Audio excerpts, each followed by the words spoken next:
梦之女巫是我的绝活角色。是的，这个版本我虽然说不能保证100%能4，但是我有增4的面，对，有上限的梦之女巫，而且对于东玄来说的话，我觉得他的女巫的数量已经很大了。是的，哪怕劣势也能强运第2式去保平。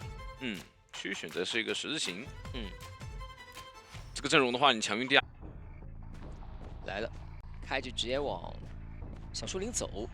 直接去找冉维这边。是的，对于园丁来说的话，其实开局也不慌嘛，毕竟他有一个盾，是尽可能可以拖点时间。但这边的话东玄应该是走的，他要等盾掉。对，技术之后再往外围去包，然后先用原神去干扰一下密码机。对，但是我觉得他的一个最终目标还是要找园丁的。是的，因为寄生已经寄生了嘛。对，就我们常规说日常排位当中是有一些监管会说选择我寄生了之后用原神去追，对，但这个基本上是打信息差。是他主要先控，他不控的话，他那个盾没掉，是直接起追园丁是亏的，纯亏密码机。没错。那现在的话，原神应该是拉超脱回来了，那选择本体放狗先咬住。那这边的话就看看小房这边的一个博弈有没有原神刀的说法。哎呦，一个臭刀手上有鳞片是省了，没有选择顶鳞片去下板。他觉得不够距离。对，这波是纯亏啊，那这样子倒地速度不会慢。是的，那看下第2刀怎么说了。双信徒拉拖，监管的去中场稍微干扰一下波一先。我感觉你看东玄他对于控场他的一个思路就很明确，是吧？我追了你一刀我也不着急，我现在先把场给控起来，中场这边一个3连密码机我要先得管住。没错。那这样的话，寄生就可以第一时间去卡中场了，意味着我开局追击同时还能干扰破E。没错，但是这边的原神狗交了，看一下先把寄生拉超脱，原神拉回，这边有个本体刀法，看一下鳞片怎么消，交鳞片，但是倒了，他那个鳞片时间不够覆盖他翻窗。主要是什么？你教授的话，它有一个减速你出刀，但是你是园丁，你用鳞片去翻窗的话是不太够的。没错，邪灵效果只有教授本体才有。对的，鳞片是单一个小鳞片是顶不到这刀的。没错，那这样子的话，其实节奏会很差。对，那密码机加起来才2台多呢。没错，选择先放狗。对于东玄来说，稳定拿手语刀就行了。是的，就求稳嘛。但是得要注意啊，不要被鳞片挡了。对，这边要等他咬狗的一瞬间，咬一刀。那这样的话就能最起码不亏。那园丁一般这个点位也不会溜了吧？要溜吗？但是直接往角落躺吧。但是不带，对他得带走，他不能再溜了。他溜的话，这边你看中场1台，然后大门这里1台，中场是2台密码机。是的，就一个3连了。中场教授那台是一定要破译的，所以监管者也会卡他。这时候监管者对羊驼出起杀心了。对的，直接狗咬到，但没有选择切底牌，那不着急，卡。不着急啊，他鳞片能怎样呢？坏了啊！在这一波倒地双倒的一个节奏，梦之女巫大优局啊！现在，鳞片是不能挡狗的僵局的，这一点就比较难受。看一下这个位置，不然往中场去挂，还是以3连为主。那这一局就完全是进入到东玄的一个控场节奏了。就看守墓人这个化险为怎么去交。因为你这边守墓人救人是一定会掉状态的，而选择把教授给牵过来，让他自愈慢一些。牵起来的时候是不能自愈的。来看一下守墓人这边也是尽可能拖一下古董商过来的时间。如果说这边救下来的话，我觉得古董商得去帮忙去 OB 一下，这边交鳞片，对，很稳。对。那想抢中场不能给他亮中场，中场亮了就破3连了。但是这一波其实手上是有底牌的，我觉得对于球员方来说还是要尽可能先拉开。对，底牌是能秒人。对。守墓人这个距离有机会。看这刀要不要选择切底牌呢？没有选择。然后再去控一下羊驼的这边的一个寄生。没错。因为现在园丁不着急挂，他刚倒地自愈还需要一些时间。是的，底牌切，好，节奏找到了，他还没有自愈。对的，这时候可以切3号信徒，去把园丁挂上，再去把教授给挂上，那这样就无缝衔接了。但有个问题是说中场这还可以抢开了。抢开了吧，毕竟续节奏了，代价是能接受的，毕竟外面还差一台快整的密码机。对的。那现在的话留的是一个大房密码机，然后以及大门还有小木屋的密码机。那对于东玄来说的话，控场节奏上面来说，就要去找机会点了。对，这把没有化险为夷了，因为已经2级交了。哎，想直接救吗？救的有点早吧？看一下，再补一棍给一刀。但是这个棍没有打血，没有止个效果。对，主要是现在是有闪现的，你哪怕说鳞片能反应过来，但是女巫出了名的双信徒操控啊，怎么去躲呢？给到一刀直接击倒。我信徒吃僵直，我可以切另外一个信徒的，所以还是能击倒。对的，然后压住了大房这边的一台大遗产，外围的话你小房修就修，给你修到80也无所谓。没错，因为等于说要重新开一台整的密码机。那这样子的话，2挂的一个教授就会比较难受了。监王者想要4，必须得要守住87的密码机。这把监王者有4的面的。其实这局也有点尴尬，什么呢？就是古董商当时开了中场之后给补了一个寄生，他怕说寄生这边闪现开刀，他就不好救了。没错。我觉得调位置的话，可能是调的稍微晚了一点。那这个时候古董商手里面还有紫圈，没有紫圈，对，虚不了信徒，意味着4号信徒单个信徒就能一直赶着他。没错。他也不敢破译，他满状态可以给你一刀，但是他半状态得要打晕信徒之后才能去破译。就现在很难受，现在密码机完全停滞，进退两难啊。对的。想救不行，想救的话，如果正好被针对就不行了。如果不救的话，这密码机也不掉，也不会修完。知道，那这边的话就给你一刀先，不着急。对，没错。密码机没人修，把信徒调过来，手上技能没好，但是双信徒包夹这边也不好走。是的。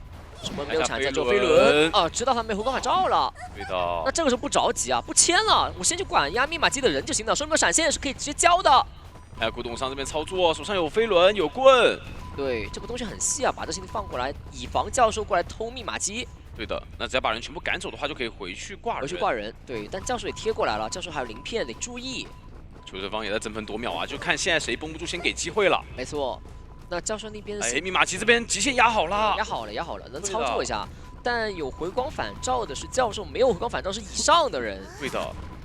但这一波的话，闪现直接给到刀，打倒古董商，在这边救下来。教授有鳞片，就看这个鳞片羊驼的反应能不能反应到。点密码机就行了。选择直接开鳞片。是的，这波还行吧。教授操作难度不是特别大，在这个节点里面。是的。那现在信徒没有闪现哦，不过另外一边正好可以把他击倒。点门时间会慢很多，因为大家都挤在了大门附近啊。对于中学来说，这局还是一个优势局，对，争多抓的局。这边求生者能不能跑一个的问题嘛？对。但是下一个继承时间来不及。不过古董商有debuff救伤，有点难，有点点不动。对的。如果现在换人的话，换人点应该还是点门先。12秒的能换吗？感觉是能极限点开，因为原神刚才去挂了一下守墓人。是的，这边哪怕补了个寄生，感觉是来不及了，4秒钟、3秒钟，门要点开了。门要点开了，往里面丢也不行。对的，往里面丢的话也有古董商，主要是。哦呦，一个闪现还被鳞片判了，然后还打3棍，把分先刷满。哇，这一波平局血赚呀！对于求生者来说，就给古董商觉得还是要找机械会好。因为你抓木偶的话，木偶能给你拖，是这个是最大的一个问题。然后这个阵容，你如果说木偶石拖起来，结石机子就掉得很快，对，就怕这个一点。然后加上现在失去的话，可以去躲猫的沉默嘛，那又有一段加速。整体感觉朱雀这个 BP 做的挺好的，说实话，他们也是笃定了说你要去打这个使徒团，对吧？然后我拿这套阵容，就像我们刚这边叫猫直接往。但是接是宝娃打的呀，这个时候宝娃打无所谓，我觉得他对于居少天来说，我可能倒得快一点点，数据被拉下去了。是的，但是我最起码保证我的破译精度是够的，这把能平起。没错，然后把人往回逼，但这边其实结石带了是头双弹的天赋，队友能帮忙盖个板。对的，这个位置如果盖个板的话，可以。一个远程没训到，可惜。他只要盖个板就不用怕了。守墓人是直接下场了，不给机会，机会一点都不给啊，很稳。对，但是身距拉的还是非常快的。不过下波应该是要吃刀了，因为猫已经好了。没错。哦不，踩影直接踩就行了。那给刀。现在这个位置会有点干扰木偶师，但也还好，毕竟娃在外面，自己这个时候还倒不了。对。然后把板下了，这边再拉到大房里面。求者知道他是，求者这时候会猜他是什么技能应该不是移形的，知道了。沉默是没沉默到木偶师的。交闪现很果断，那击倒速度算快，不过外面有玩偶，前面木偶师这个位置应该是依旧了，我猜哈。不然的话他只能挂机跟守墓人换位置。对。救人的话，其实救人环节对于球方来说，就像我们刚才说的嘛，它是不是一个重要的一环？因为这一波其实不太能救不下来。对，这个阵容，这外面3个角色都是能救的。是的，那现在的话，外围马吉其实3台都在动了。对，对于吴曦来说的话，也是赶紧去逼救，尽可能缩短一个座椅时间。指引拉回来，但2个矛是同时的，这边选择边路易，不着急，对的，里边路易很短的，再选一波，好，给多一刀，很舒服，等于是赚了2个道具。对，那把末世给打残了。下一波接是溜肯定是不溜的，他尽可能往外面倒，把大房的密码机解放出来，让队友去破译。现在就是让木偶这边补掉自己的技能，然后刚好中场这边守木来救。是的，守木人的密码机破译完可以过来救，然后古董商其他新的密码机，这台密码机是机械式的玩偶的密码机。对对对，最主要我觉得这一把有个问题点就是木偶石这个状态，我觉得后期有可能会给到一点点伏笔。但是从整个密码机的进度来看啊，现在又挂到这个机械傀儡旁边，感觉是不太够了。把毛线放了一个拐弯跳过来，很精准的给到一刀。是的，这个没办法，他要么倒大房，要么倒这个自己玩偶的附近。对，对于监望者强挂过来的嘛，是没有办法的。那看看守墓人这波怎么救了。理论上密码机守墓人这边救完之后呢，他也不一定敢连上这台。或许说空军这边有没有想法呢？就是看要不要过来帮忙给到。哦呦，一个哦呦，想卖娃，卖到了，卖到了，举少天。这样子的话还能找空军辅助，有想法。3岁动了，开枪，3岁已经过来了，带枪过来，守墓人在破译他脸上的密码机。是的。时候如果监管者失误了，我感觉有可能4人开门战。对的，而且卡门你闪现没好，你是没办法钻进去，所以说这片红光，看一下搬窗过来。交叉换位，空军直接堵吗？失误了，有枪，但是开不出来，2个跳，枪不好交了，直接击倒。但还有机会，为什么？空军是飞轮，对，可以躲一波炸猫，是的，没错。这洞客队友过来强摸一下吧，要不强摸一下。晕住。但纸猫过来，我觉得有机会交的。能开枪吗？不敢吧？行了吧？这个开枪，但是放下来无所谓吧？我觉得。90多的机子强摸一下有没有机会呢？强摸一下，等下波猫晕了，感觉还是要倒，还是要那个啥，就保稳吧。除非能把木偶石摸起来，但是不太可能，因为有安的，刚刚他爬了一下，对，然后也拖了一会儿时间，所以我觉得这波不开是合理的。是的，哎，非常好的一个时序，那这样子成功是躲掉一刀。看一下这边是有底牌的，但是现在另外一边门已经管不住了，只能专心去追阿远了。主要是木偶师这个位置还是要需要一些时间击倒，他不能快速击倒，应该还是往平地走了。没什么太大说法嘛，因为他也是往大门这个废墟里面溜了啊。是的，也是一个跳猫，然后击倒。哎，这把有点可惜，对真可惜，真可惜。他堵门没堵住，那哪怕他不堵门，直接开枪也行的。选点，如果你选个中场的话呢，无论台手怎么走都好了，都可以干扰你。是的。我们看到很多队伍面对台手选点都是一般选这个十字选点，中间放出来，对，那起码不会一口允许你摸吗？哦，这个选点的话，那可能就有点远了。对，就为了让幸运人摸道具，但是我觉得中场肯定是要跑图的，对于佣兵来说不能破译。对，对于佣兵来说肯定要跑一跑了。说白了，好，来看一下中场的跑图了。正常开局跑3个，对，但这样跑2个摸1个箱子。就保幸运可以多摸1个箱子，然后有充足的一个道具牵制，然后这里反追的话是去赶一下佣兵，先看能不能损耗点道具。走平地应该不太可能。对的，回头找星儿，但那这样子的话，其实对于东玄来说，区选我觉得赌错了，就赌错了。他当然想找星儿，但是因为对面选那个点，其实也能接受，赌错也能接受，因为没有破译啊，开局30秒密码就加起来30，对的，就等于没修。推杆，哦，直接起回头找一下。喂，他这边距离，虽然说这个点位监管者比较喜欢啊，我是比较喜欢这个点位的，因为没有什么窗区，但监管者还是得等闪现开。来看一下前面单板这个位置得等闪了，就差1秒。要闪，闪现开刀。好了，可以说法。啊，刚刚的密码机也回退了一部分。对的。这个区选真的特别，那这个时候还能锁一台密码机，推杆，还能锁一台，好，还能回退30的进度，没关系啊。对于东玄来说，我就消耗你道具嘛。是的，进行推杆，但这波失误了，没有退到那个楼梯上，主球抓回来，哎，歪了，他放歪了。哦，刚好能拉一次，溜掉了一点啊。是的，他那个但这个位置拉过来好像吸不到。但是哎，再一个转弯，不能盖板。对，他盖板的话给个僵直，给机会了。东玄的他有时候太高了。是的。要再守台密码机，哇，还能回退一次，太舒服了，太舒服了。而且回退那台还是佣兵的密码机。哇，开局，你看开局这个时间，2分钟密码机，我击倒完还没有3台，密码机2台半，是，现在才到2台半，刚刚2台半都没到，还能再回退啊？哎，对，还能再回退个15，不过应该回退不了了那个15，因为依旧是飞行家怪救啊。对，然后这边的话再去继续追击，没道具你很难牵制了。主球小白抓过来压一铲，抓过来了，抓到再挂过来2楼底下，他不能让飞行家立刻起这台密码机，是，他还是能挂回来的哈，他愿意的话，而且这边还能锁密码机，哇。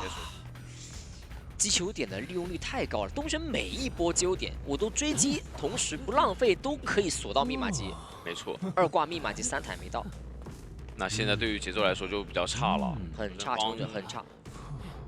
3个人去拉扯后面的话，可能还是要有1台半左右啊，因为我们常规对局来说是3个人拉扯1台的。对，但现在是拉扯1台半，但重点是台手能回退，默认他回退半台，对的，能力抢2台。对的。看一下这边的一个救援了，佣兵这个位置主球是没交的，是，而且下一波佣兵过来救完人之后，监管的追击闪现又好了。哎，想骗一手，给到1刀。林巧这边救人很稳啊，道具1个都没交。那火灾肯定是溜不动的，没有道具，倒角落吧，只能尽可能拖时间了。哎，没事，应该还是能主球带走的。他这边想吃刀的时候呢，吃1个主球，这样的话能多拖个1秒钟时间。是。那现在另外一边的话补状态，然后3个人拉扯2台，这个就比较难受了。很难很难。对，这个对局太难受了。你看现在剩的密码机啊，哪怕已经破亿了3台密码机的，接下来剩下的都是很近的。是的。监管这边还有闪现，谁能牵制呢？我退杆，我2阶退杆惯性，那个僵直是很短的。没错。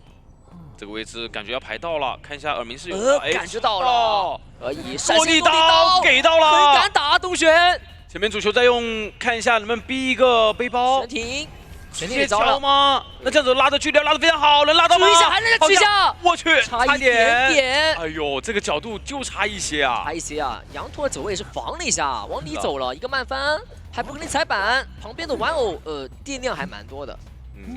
啊，也行吧。 就当帮飞行家扛了1刀了，没错。那旁边林晓这边在破亿，他道具比较多，主要这个还要被回退。是，监管的击球点不够多，得先回退了。先看一下，把机子控一下，没错，然后再往外围赶。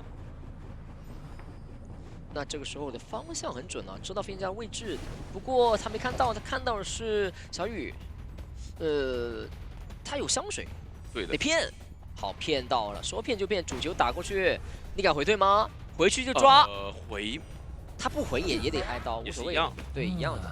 回的话能多拖几秒钟，然后晚吃1点刀，这时候再来一个9点，准备的推杆把他给杀了，击倒应该没什么问题啊，因为他没有道具了，只有个 C 跳反射，外面的板子也用了，应该是倒了。对的，这边惯性你说非常快，3层惯性太快了， 3层惯性又久，对。 持续时间太久了，还差1整台，然后现在没有化险为夷，对求生方来说现在有点天塌下来了。林晓压力很大，真的。他救人还不能交道具，是。他交道具的话也救得很好，起码保证自己不受伤。就压力太大了，这把救人位兜不住。看一下吧，这边外围机在起了，然后拉扯一个去控机子，没错。 但是对于东玄来说，他是了如指掌，对这个密码机，你看一下看了时候30多，可以假装要主球给他，让飞行家不敢破亿的。不过他怕，他专心在守乙，然后这时候回选择去找飞行家，对，激情去找飞行家。飞行家这个点位好像还有一个小背包，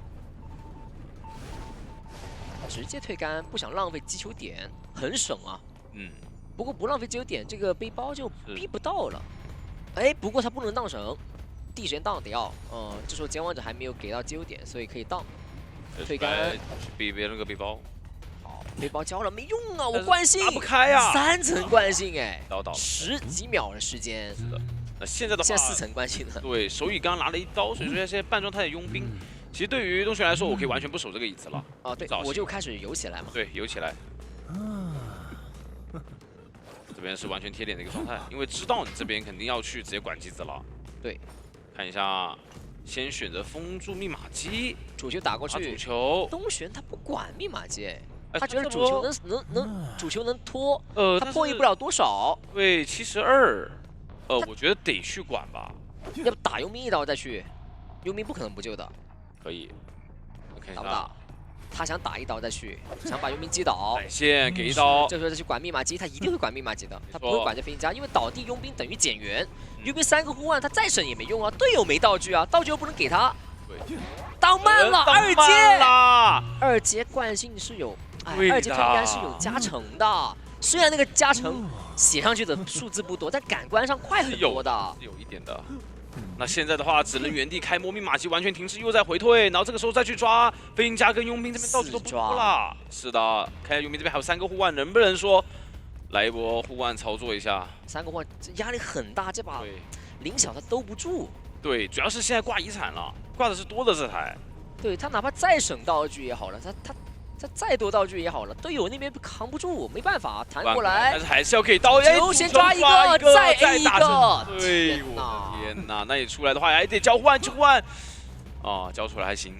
这个补打蓄力刀感觉打到了，尽力了，直接林晓尽力了。对，其实这个主球没办法的，你弹过来就是要秒逃，你不秒逃我就 A 你。是的，那现在如果抓星女儿我就 A 佣兵，抓佣兵就 A 星女儿。对，一样的。当时，那这边的一个密码机进度的话也是非常少，这边铁杆，看一下这个距离，感觉又要交互腕了。不交吗？没交，想省。往角落倒。啊，对东轩来说我就不着急了，先把你挂了，是吧？反正飞行家这边是没道具的，我也知道他的位置。他的技术点不够多，他技术点多一点可能就过去了。对，先把你挂了也没关系的。对，而且飞行家手里面是没道具的，这个时间段他是不可能去摸道具的。没错，很稳的。看一下，好，远程已经偷到影子了，看一下这个位置，完全排得清清楚楚。这个地图也是这点信息差。监管者能看到你的一举一动，树林那个位置是能看到的。羊驼立正了，立正了。杨驼说来吧。说实话真没招，是因为你想想佣兵他还耐做，对，刚挂上还耐做。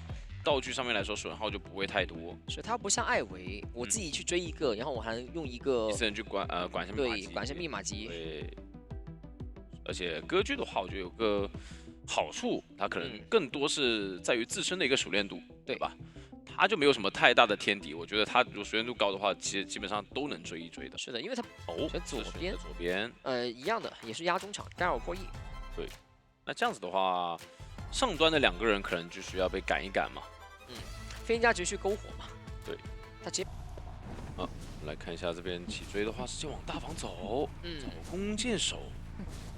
找弓箭手，这个想法就没想到啊！但这边卡一下脚，找弓箭手很恐怖的，外面密码机会非常快。对，因为你是全速修的，而且你不是兴奋，你闪现。对的，弓箭手在面对歌剧，我觉得他的一个话语权还是挺大的。你看龙骨弓给上，你这边就要眩晕，然后距离拉开。而且我贴脸的话，我还有个后撤弩的一个博弈说法。对的，臂弩交完了，差不多了。不过弓箭手这把是没有飞轮的。你看踩板就给你交个臂弩。对，然后隐不隐跃嘛？隐跃就给你眩晕。哇，这边还有眩晕，那上2楼没问题。再补一个。但是打了一个核心。但这波打的是失误的啊，是纯失误了呀。对，但是这边的话，反手是想去找一下脸上的砸减员，但这边卡断了，又卡了一下脚，回速过来。回远了，只能又被迫去找弓箭手吗？不能找，他只能找杂技。他这把要打道具，对，他这么追是打道具的。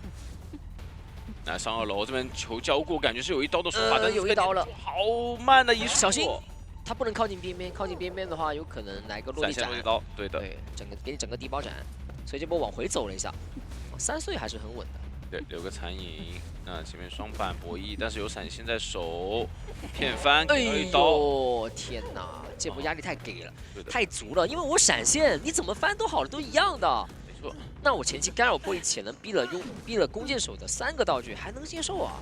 能接受。而且闪现省下来了。哎，杂技还是有化险为夷的。对。哇，纯赚，太赚了，闷了一个搏命。 看一下这个位置，应该是玉林来救了，把位置卡好。哦呦，打到一刀，谭护案来救，有回速，但是已经烧掉了。这样子，我觉得距离是给到了一点26空间。有闪现还好。哎，哦，没有断，没断，我还以为断了，这个断了就很难受了。先踩板，觉得他能直接追倒吗？想省，想打上线。无期现在确实，我觉得得交了，能交就交。 要抓时间击倒啊！虽然说你有，哎呦，踩了个火，踩火是有那个僵直的，对，有僵直的，抓住这个僵直翻板。得交闪现了，他想省，他想打优势。哎呦，你又断了，这不得不闪了吧？闪了。那现在交闪的话又不太一样了，亏了10秒钟时间，这个化险为夷等于是个30秒的化险为夷。对的，而且你现在交这个闪现的话，你后期的技能就不太好去使用了。简单点说就是越早交，然后 CD 好的越快嘛。早交早 CD。 现在密码机是完全足够的一个状态，然后想去干扰一下，这个局势已经不是一个能4的局势了。对，那求生者怎么？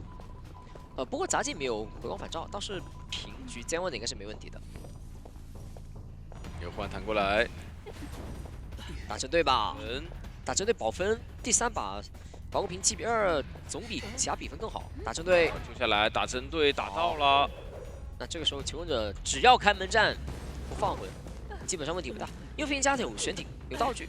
对的，佣兵回去补了一台自己的90多密码机，但这个强亮可以吗？不能上当啊！过来给一刀，密码机亮了，另外一台压好，没有控场机会了。直接亮，但是在脸上又对，无所谓。传送刚交闪现刚交过，传送好不了。对，到这一点直接开，佣兵自己撑。佣兵倒了也行，只要不要倒太离谱就可以了。我跟你就已经不熟了，玉林你自己玩吧，玉林。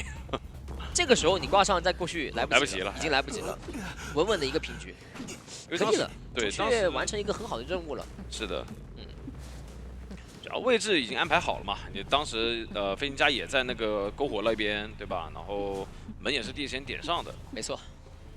这把朱雀的策略执行的很成功啊，那无期有点可惜了，还是或者是只是作为拉点用的跳板，我不飞，那可能也会有点吃亏。 很灵活的，玩具杀这角色这个版本很灵活的。对，主要是玩具杀这角色他这个改动啊，给队友的支援强很多。对，跳板踩冲场一般不会提前放跳板，如果提前放的话，得白踩一个道具啊，要伊森同时出去找人。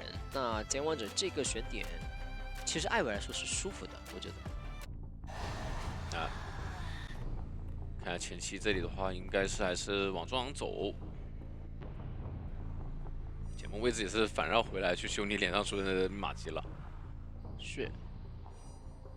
这边也是找到玩具商直接计数，哎，先把伊森喷交了。那跳板我不提前放，反正就这样子溜吧，反正前期追击都一样的。艾维的这一串词儿我就不讲了，这反正他是很固定的这角色追击，所以无论我前期你追谁都是一样的时间啊。包括之前很多人喜欢选择冒险家双单飞人过来骗艾维去追。 对，也是一样的道理，因为它是攻势追击，只是怎么干扰密码机，得要看监望者的熟练度了。没错，而且我觉得他的一个成功点就在于说他能不能多拿存在感。对，对吧？因为这把没有张狂。对的。不过这把没有张狂宝宝啊，都是一些2刀就倒的角色，没有存在感，所以跳板这个位置都跟不上，还踩跳板，其实轻视度是有可能会那个还好。跳个条片能传过来，那伊森绕一下，下一波就可以再来个精神技术了。哎。 哦，我的视角，我以为君上天走过去了，我的视角错位了。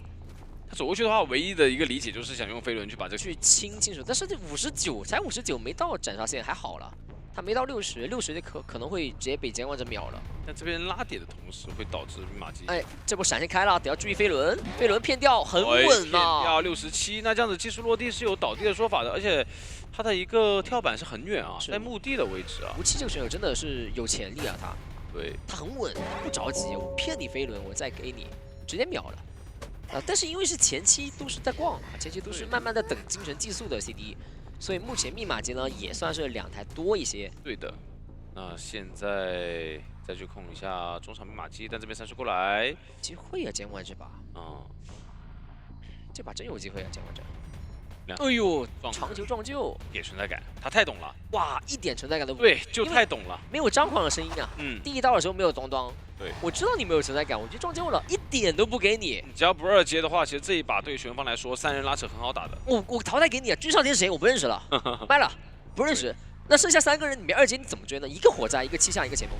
没错，一个落地下来。是的。那这个距离感觉能进板，但是有个搏板的机会，看看君少天能不能搏到。好，没搏到。吴七这个选手细节还真的是可以的，对，很稳，很稳的，这选手很稳很稳。往后地挂。那整体密码机其实我觉得是比较充足的啊，对于他们来说，因为前锋这边是无伤救了嘛，现在才3刀的一个存在感，哪怕说我这个再救一次才开启2阶。看一下又来了3岁，但其实没开2度，对，这样子的一个又出不了2阶了。下波你拿完就上1刀，没有2阶。其实我觉得这波救援反而说这一把还有26的一个机会啊。哎，这通常有跳板的。对，这一局朱雀打蛇打7寸。踩掉了，踩掉了，前面踩掉了。对。精神寄宿落，但是这个窗要翻的话，等它翻完再落吧。好，哎呀不够细。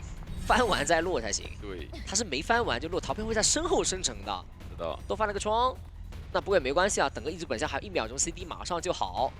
偏红光过来，本体这么香能中吗？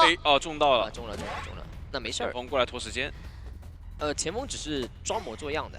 对，因为他这个异族本相是不可能给他2阶的。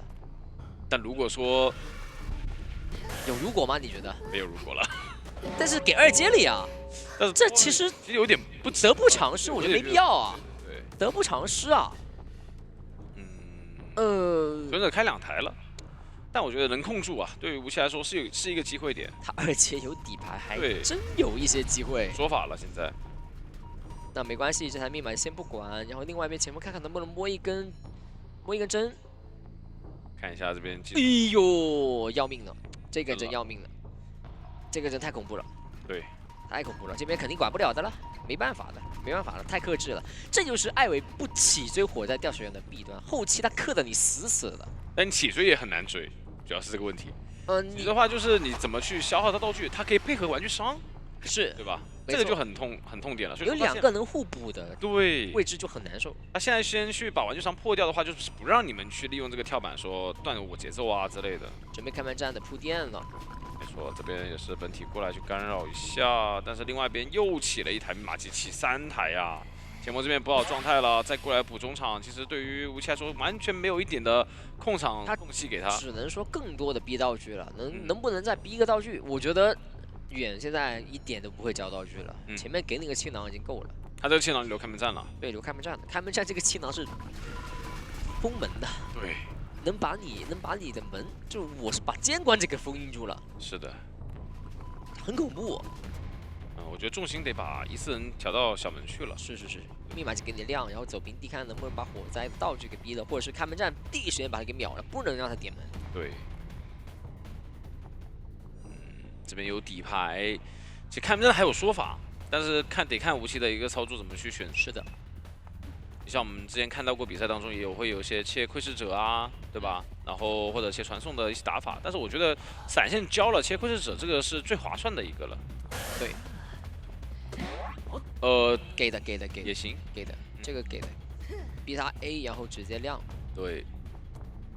那现在对于不过大门没人，大门要亮密码机的人去补才行。是的，然后这边的话就看火灾自己的一个单人牵制。是的，手里面有闪现，有闪现，2个门都在点了，但是他并没有注意到那个门大门的位置，所以说闪现交了的话，大门直接管不住。有可能有飞轮，这边闪现还不敢交，怕飞轮，得稳一点交。那这样子，感觉是要闪了。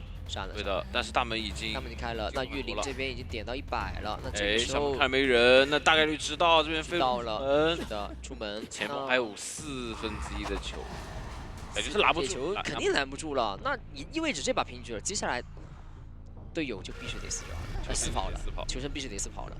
然后朱雀监望者呢，就任务就只有一个。主要我觉得他不拿家伙伤有个问题是什么，你知道吗？就是小说家这个点位，他怕断处理不了。对，这些角色。那对面的绝活也是安，他们赛训经验可能会很熟练。所以说我当时也在考虑说，因为他这个全部都是拉点，没错吧？全部拉点的话，对于十团来说，他必须要带移形。说白了，他不带移形。好，来看一下。 这边的话也是先往中场去赶，但是猫的一个位置视角盯的位置的话是小房这边，耳鸣响起了，拍一下小木屋的人，看到了，看到了，好追吗？拉拉队员不太好追，我觉得拉拉队员追起来的话就他这个拐弯监望者是我觉得这个跳板早了，其实我觉得这个跳板早了，也行，也行的，其实也行的。 不过板车这边是少了一个道具了，他可能被追啊。是的。哎，不追，羊驼他可能以为监望者换追，所以羊驼也没有拉点。对。就想要大房跟你绕。那这边2个花球，封窗，他没想到应该是。那这样子的话要交花球了。那一波，哎，第2段花球没交出来，但这样子的话有机会拿一刀了。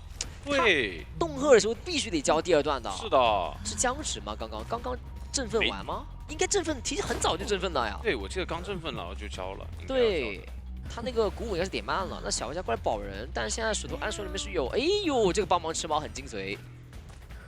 那你帮我换了？不好换。他换了的话，一个猫步也是倒地。不过没有关系，拉拉队员给他激励打到21层了，他能复活1次。没错，想去叠这个激励去打。是，如果这样的猫放给拉拉队员的话，哎，想盖板。 那这样子都活了，手里没有移形，也不太敢直接走平地吧，直接走。不过他下个鼓舞快好了，马上2段鼓舞，这波移形看怎么说了。过来，鼓舞来得及吗？下一波感觉好像来不及，感觉有机会，看一下这边。哎呦，沉默的2个人都沉默了，能扛到这一刀吗？但是激励马上结束了，结束。看小世家还想去把它换出来，换到了。他只需要等东玄这波，东赫很聪明啊，因为。 东赫了之后呢，意味着小家不能叠层了。是的，他不叠层，只要叠层掉了，这2个角色都是没有上过。所以说嘛，就是一样的。对，他在选这个的话，他就是考虑到不让拉拉队员去打到这个辅助的。对，没错。那现在再回头去找拉拉队员，拉拉队员这边一个5万弹走，拉拉队员等于是有个道具了嘛。是的，但是也相对应的，他的这个花球 CD 的话，就可能就出不来了。是啊，监管这边是放弃掉手少家，然后过去追拉拉队员。 啊，不过这把局势还是特别好的，对监管来说容错很高。错，突然跳过来只猫，直赢这个距离减速刀了，定得吃刀了。那大副是交了一个化血为，外面还有玩具商一个化血为1。整体节奏，我觉得东玄这边留一个还真不难、啊。对，不难。这个局势能平的。其实我觉得求生方也有机会，你别说，这把我真的有觉得。 他现在必须要怎么了？就把大副的这个化险为夷给省下来。是，然后第2波的话，得让板车这边帮忙辅助救人的同时，得辅助成功。就是看能不能卡位，就是卡后面的这个位置。其实最好还是必换挂，因为大副必换挂，大副跟玩具商都要交化险为夷。这样，哎，我挡住了，有说法，有机会。那这有26了。是。现在因为拉队员，如果换追到拉队员是可以省化险为夷的。是真换追吗？他才跳板呗。 让他变成白板哦，他只能这样的。惨追换追，知道你台密码其实大一惨，我压这台让你多开台。现在拉队员这个化险为夷是唯一的化险为夷，他必须监望者但监望者可能不知道吧？监望者可能不知道他不是上帝视角。那现在的话，拉队员还有个伏笔哎。对，大副那边是刚刚交过化险为夷了。拉队员肯定是开门战的时候才交的。对的，这个化险为夷现在不能交，但是不交这个化险为夷的话，密码机带不走。 两难，难。但是我觉得他要真4跑，他只能这么打，留这个化险为夷，对，只能让小玩家去硬救，然后大副修完之后去补66的密码机，只能这样子。还是说少了，应该说4个化险为夷的这把。确实，是吧？都带化险为夷，确实就打出效果了这一把，真的。确实。啊，救不了了，救不了，得等猫掉，然后再救飞轮啊，换位，直接换位。 那监望者不要了这个人，我守密码机行不行啊？就打密码机，大副怀表怎么过来给压力？他想省，冉维这边想省怀表，哪怕给你一刀我也无所谓啊。但这样子如果真的去追板车的话，其实密码机是能补够的呀。不过他可能觉得打板车，他只要保证开门战，他没有一个半个半挂，队友不用救，我上挂飞就行了。但是我觉得得直接亮，如果说要这么打的话，得直接亮。对，直接亮。得直接亮。现在不能再去压机子了，不能说不能再救了。对，直接亮。对，直接亮。然后这个时候，拉队员这个化险为可能就有说法了。但是东玄很聪明，贴联手啊，这个门没有直接贴联手，对，没有人，这个门没人，一招没办法，一招破一招。是的，是的，是的。你有你的张良计，我有我的过墙梯。对，就是这样子。那确实就尬住了。现在整个局面就是完全是东玄这边掌控住了，对吧？你过来人，你必须要2个人吧？那有一个人点门的同时，他肯定就是没有化险为夷的那个，过来换人了。那这边的话，大副直接一换没关系，而且他们很聪明，是把小说家的那个救人给救下来了。是的，这边板车，但是板车上挂飞呀，哎呀，还是没了，没办法，他基地叠不满，短期之内还有移形呢。是的，哪怕真的很远了，我移形过去还是没了啊。那这样子，朱雀是锁定晋级到下一轮了。对的，晋级到我们的败者组的决赛了 ，A 组的决赛，A 组败者组的决赛了。毕竟，这个来点啊，想偷门，但其实无所谓了，不影响了，对，不影响了。哇，其实真的是打的还蛮惊险的，对的，因为这把求生者是真有机会的，打一刀，他想骗，然后他想骗，然后扯下来之后化险为夷3跑，这个但是还是有点难的，难度很大，难度很大。对东玄来说不着急，现在着急的是你们，是的，是不着急的。因为3跑4跑，想要3跑4跑而被3抓4抓了。没错，那也是恭喜雀，也是晋级到我们的下一轮啊。他就拿自己的绝活硬顶。感觉每个队伍其实对战到海蜜弗莱迪的时候都是有去防的，阵容上面都防的挺好的。就你防了没什么用，他还是这样去拿出来。对，长行家以及假门的魔术师。是的，那这样的选点应该飞行家是带了一个化险为夷的。魔术师这边既然选择个假门，可能他是没有携带，然后让另外一个化险为夷让火灾去进入到比赛画面上来，是先去抓一下飞行家，因为飞行家在这边的一个点位，你要是直接进墓地呢，聂西可以凭借他自己的一个2段跳跃快速接近，只能往远处拉，不敢翻窗，因为你这个位置直接翻窗2段跳直接跟上了。而且3个化险为夷有个好处就是你闷掉一个之后，我还能保证能开出来2波。是先喷进背包，但拉开的这个身距并不是特别的远啊，一个蓄力刀，板直接翻啊！看到你空刀了，我再翻过去，这样也是比较求稳。对，那前面这个板子还是比较安全，能直接下的。是。本莱迪还是刚刚着急了，他在预判对面你可能携带是个飞轮，那这样他一个平刀确实是有机会能拿到，但他没有想到你这边带的是一个双弹。不过这样双弹给看到了之后，也知道你是带了个化险为夷，但也就代表着你是没有带个回光返照的。这也是我们前面刚刚聊到的，说你前期其实双弹在牵制没有技能的聂西还是比较好用的。没错，接下来的移形再加点，但是手上还有个悬停，悬停马上要好了，蓄力刀这个刀明显打不到，再翻过去悬停加喷气背包，等等，但是刚好还算是拦住了，没有想到这个移形误打误撞。因为我牵制的时间还是比较理想的，确实，才能翻了过来。这个移形确实有点锦绣天花了，对吧？两边节奏也是对上了。是，在一波击倒之后，也是密码机带来一个3弹，其实已经是差不多了。你外面还有2个化险为夷，够的。2个化险为夷，看救人位过来会不会给到机会，有没有双倒？灾过来会比较好。首先就是你点是选在附近，其次就是如果说你压满是大副有回光返照过来救的话是比较安全的。等等，有点被拦截啊，那就得换人来救。这里能拿得到吗？好像是能拿到，差一点点。拿不到，差一点。是，还想硬拿，因为他知道再回去守的时候，你肯定换人过来救了，我不如先对你一波死追击，把你这个化险为夷给你废掉。是。那这不也是大副过去开了个圈？是。这一刀非常极限，差点这个球气囊给弹出去之后，你这一刀其实可能就偏空了。但是因为飞行家那边也只是挂过一次，所以他现在可以放心大胆在外面破译。没错，现在没有化险为夷了，你怎么就走呢？而且也是稍微干扰到了 S 版的破译，是会把马尾那边先赶走。他只能换一台，是没有化险为夷了，只能修2层阁楼了。他不能再碰这个 S 版，S 版的这个半台密码机只能就是说是白修了。其实感觉寒冰弗莱迪他对于魔术师一个位置的把握是非常精确的。还是选择硬拿一刀，但是你刚刚挂在椅子上的人就放出去了呀。不过这波可以直接跳回去，觉得二阶了，还是能拦住对面，能拦住吗？哦呦，一个坠击，这就是绝活逆袭。而且他这波节奏其实换了一下之后是干扰到了你去修第2台的密码机，这样的话你只有外面那个飞行家能够去起第5台，是的，第4台没法起。这个点位还是没能拉开，他还是选择回来接着破译这个 S 版的密码机。不过弗莱迪在这里你是很难破译的呀，做到了魔术师，没带飞轮，而且这样的话其实没办法，火灾它本身也是一个上挂飞了，是。带一个移形架住点都不需要坠击，直接击倒，一刀直接击倒。刚刚的魔术师被击倒了之后，他现在其实二手节奏还能续得上。是的，你现在就算去调整，我感觉还是要倒一波呀。对，现在调整属于白调整，还是能过来。手上魔术棒只有1根，落地之后，想看能不能拿到了，拿到了！魔术师当面交了一个绝处逢生，怀表飞一个，状态也丢了。现在要是能再把魔术师给击倒，挂上这个椅子，这密码机其实就是多抓，甚至有4抓。预判坠击，但可惜对面也是预判了。魔术棒了，没错。而且你大的遗产会被一直卡在这里。你只是个双弹，没有飞轮，你这个魔术棒用了，那你后边其实你也带不走这个 S 版。我感觉这波处理真的是特别好。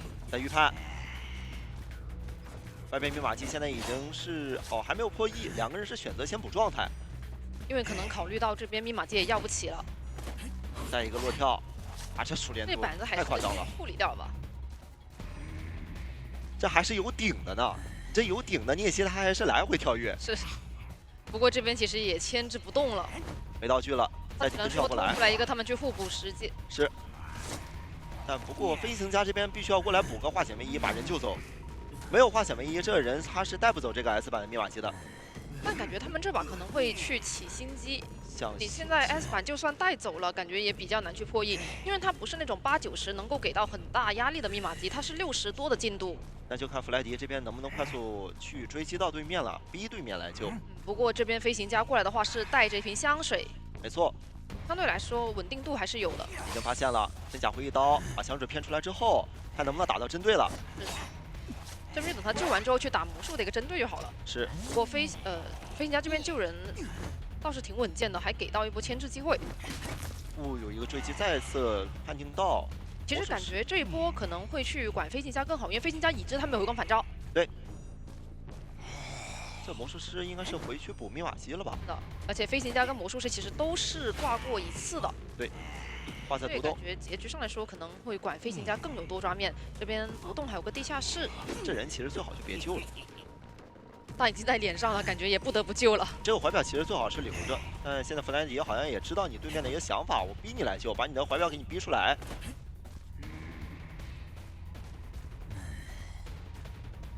这怀表不管怎么样，他在开门战必须要留下。是的。密码机已经压好了，但飞行家这边是没有回光返照的，看一下能不能抓住机会。如果快速处理的话，这边大副跑不掉，一直在拖，他也能接受。反正你要拖的话，我可以拖一下自己的一个体力值。这体力值其实越来越多的情况下，后边我2级跳跃次数也就越来越多。而且还卡住了，卡住的是个大副，这就难受了。你的怀表都你的表闷住了呀。是，而且这边周末怎么跑啊？这刚刚还聊到你的怀表要省下来，结果你这怀表你用都用不出来，还说要去处理这个没有回光返照的人，是，结果有回光返照也没用，闷在里面了。对，再找飞行家，飞行家再次被击倒。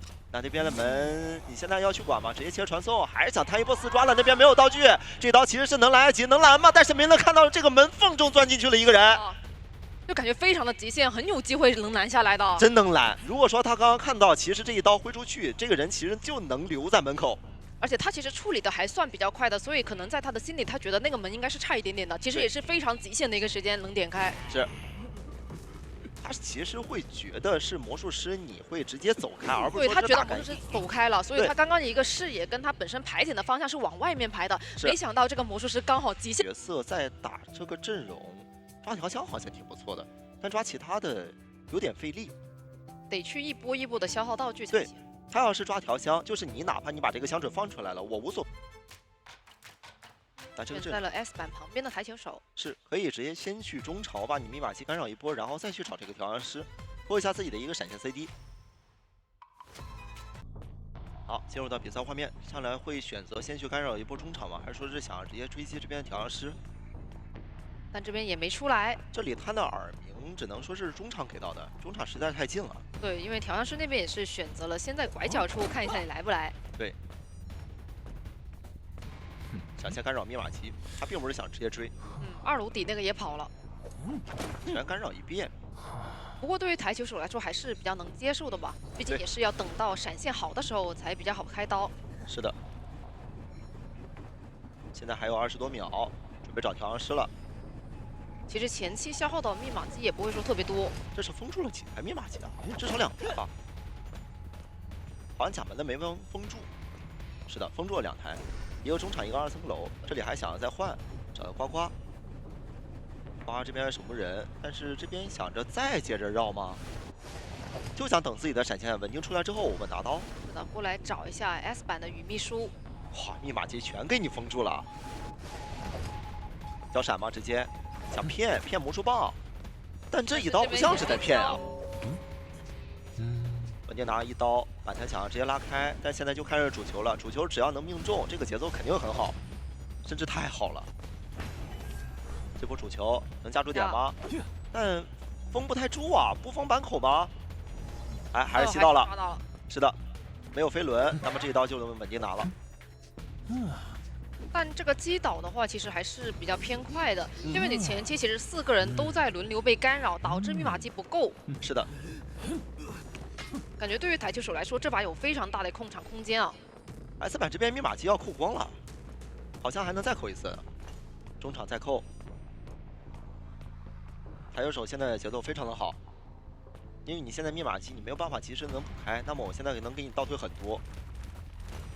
接下来就是守人了，想拼一波震慑，回头再去找魔术师的节奏。但现在的话，其实对于他来说有点不太好牵制了。是的，毕竟这里位置只要放一颗主球，2个板子一直守，你就没什么办法。他必须要转走。所以这边找机会赶紧一个弹射拉走。等等，但是这样牵制是不是能牵制起来了？你现在主球已经废掉了，我再做一波车，想做车吗？不做了。牵制，想牵制，利用窗口，毕竟他现在一个窗台还在。往外牵制，那这样板弹是接不到了。但起码时间上面是能拖出来的。再放根魔术棒，放魔术棒之后再接车。机会利用一下电车，来不太及吧？快一点。如果那个电车早来一点点，其实能够稍微隔一下，对，应该就有机会了。我甚至在想，他刚刚要是回走一波借窗，是不是会更好？毕竟窗台都还在。甲门的那个。对呀。对。你毕竟窗台还在，如果说是往回牵制，小广言其实他在第一时间追不上，他只能靠自己的一个路径再去通过惯性拿刀了。如果说你能利用一波，说不定真有机会能够转到独栋门这个方向。是，那密码机也就牵制够了。但现在其实你的牵制并没有彻底能弥补上，所以还是需要第2个化险为夷。等等，这个香水没能放得出来，不帮忙扛刀，让魔术师自己牵制。抽刀到了。没道具，倒角落呗。这丢的状态丢的有点多啊，守门人现在不是一个健康状态，调香师也不是。对，所以可能得去调整一下了，趁着魔术师这个时间。那边最后打出了一个主球，想干扰密码机。这样机干扰了之后，还能把这个密码机倒退一些。其实魔术师第一波下野之后还是牵制了蛮久的。没错。不然的话，这把密码机应该更少。更少。你可能都没有说是现在的3台。现在就是找调香师，没找到调香师找飞行家都行。找到飞行家。可以先逼一波飞行家的喷气背包，想先骗吗？还是说是闪现没按出来？我感觉他是想摁闪现的。飞轮在翻吗？哎呀，这个闪现，这个闪现要能闪出来打震慑了。但现在反而是让了一个闪现，是，太亏了。现在你又不能再追，因为你再追下去的话，他喷气包一甩，其实你还是拿不到这一刀，只能回头再去找其他人的节奏。这个闪现看得我心跳都漏了一拍。哎。求证其实给了大机会了，他都没有想到你现在这个闪现他 CD 转好了。这里回头想要再拿主球去限制对面的密码机吗？限制归限制，但是我感觉很难把对面的求生者给圈出来。而且现在这个状况不一样了呀，因为你没闪了，你没有终结能力。是。他们又是一些道具型的牵制位，我现在这个调香是可以先不出来。我就让队友去帮忙扛一下压。他就想找调香师，哎，调香师好像是露出来了，要这他样不用着急出来的呀，你外面有2个满状态有道具的队友，你出来反而是有可能会上点压力啊。对，给到监管者机会，这样抓他的节奏。如果说是能续上，那外边密码机我又能控，我还能再去守一波。是的。又不追吗？半状态都不追吗？还是想要去先逼一下道具。可是你外边要是再去，这边可以起一波终结机会啊。对呀。而且你知道他是一个半状态。你这样其实有点逛街了。你再往外边去控，他也都是一个半状态。你还是拿不到节奏，你只不过是想着去削减一波他们的密码机而已。但是你削减了没什么用，他后边还能再补啊。补了一个道具，是，不过没有摸到针。就看能不能摸到致敬技，或者说是能摸到一个遥控玩偶了。等等，这个人还在这里待着，发现了，魔术棒躲了一波，窗台也是利用上，直接拉开了点位。自己的刚刚的那个香水瓶是直接给丢弃了。主体球好像还在吗？主体球消掉了。反弹再拉走，拿不到刀啊！密码机快要压了。这样的话，其实密码机只差10%，要开了，直接亮就行了。这样的逛街给到的求生者机会太多了。对，而且其实你没回光返照的人一个都没抓住。是的，给到的机会，但是他没有抓到。这边守墓人还有半个铲，你拿不到刀，他只需要盾铲就行。你这里又不敢回头接着去钓鱼，你如果说是钓他那边那个门，其实就开了。能开啊！两边都要开了，再想过去找吗？中场可是个地窖。哇，这边的话还有一个剩余的铲呢。还有2秒、1秒，你要是跟他绕，他这个铲有机会吗？我觉得使用量有点少。但是已经出去2个了。对，至少你该拿到的分也拿到了。已经拿到，就看能不能去争到这个3分了。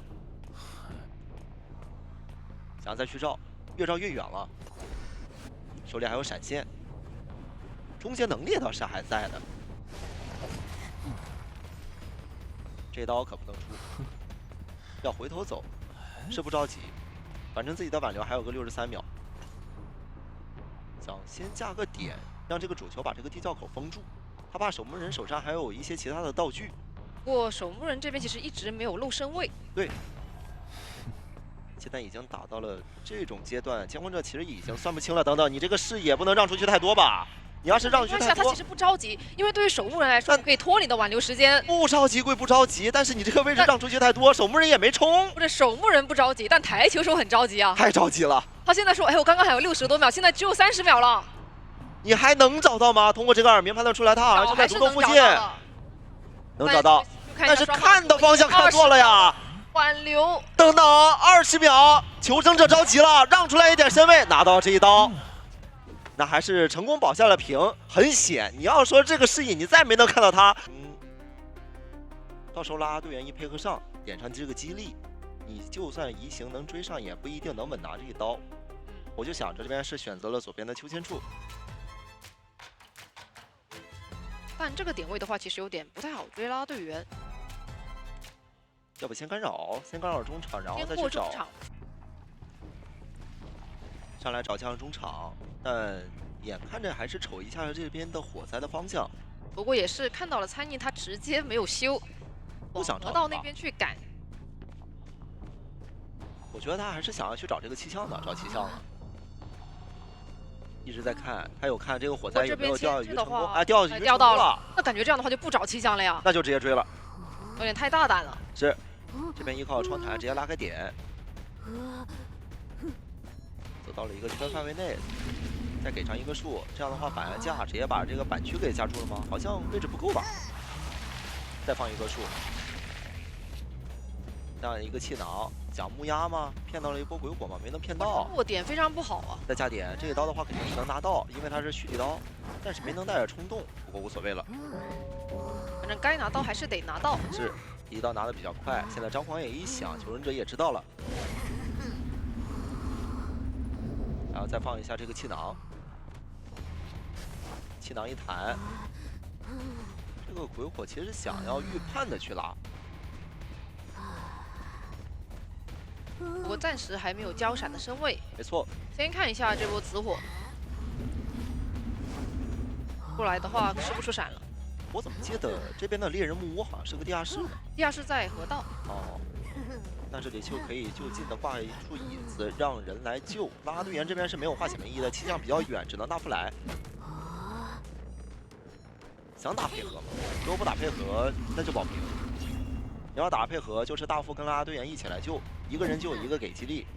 但如果不打配合的话，其实平面我觉得也非常不错，因为他们现在有一些比分上面的优势。就看他们想不想摊，你就说是打出那种争赢面。哎，这个怀表没能要到，再一个鬼火，哎拉到了，救人风险啊！哎救不了了，只能换人了，赶紧跑吧。这就很尴尬了。你这个火灾，但是要换人的话，其实他已经看到了雨秘书过来的位置了，然后往外面逼，刚好又看到了海尔过来。海尔现在过来，那也代表着他是带了个化险为夷，位置有点远啊。你这个3级云落下，我也是能直接木压放鬼火的拿刀啊，不太好救，也是不太好救。但是最好有点太极限了，开个圈吧。现在感觉身位上面有点远，带过来吗？这个血线条有点来不太及，一会儿，然后再打。还好救下来了，是差一点。这一刀要是说是下来直接爆炸，因为大副那边掉了状态的。没错。然后拉拉队员那边密码机，由于他也是补的，外面没有说是新起，密码机也会慢一波。不过这波也只能倒到角落去了，而且因为你第一波牵制的时候没有把这个闪现给它吃出来，所以现在的话你要赶紧调整一下，因为你如果是半状态的话会被直接击倒。没错，暖雨现在放出，然后气象跟大副2个人状态应该能瞬间都能补好。不过位置上面是比较明确的。哎，气象没能补好哎，他只是摸到了95，这是。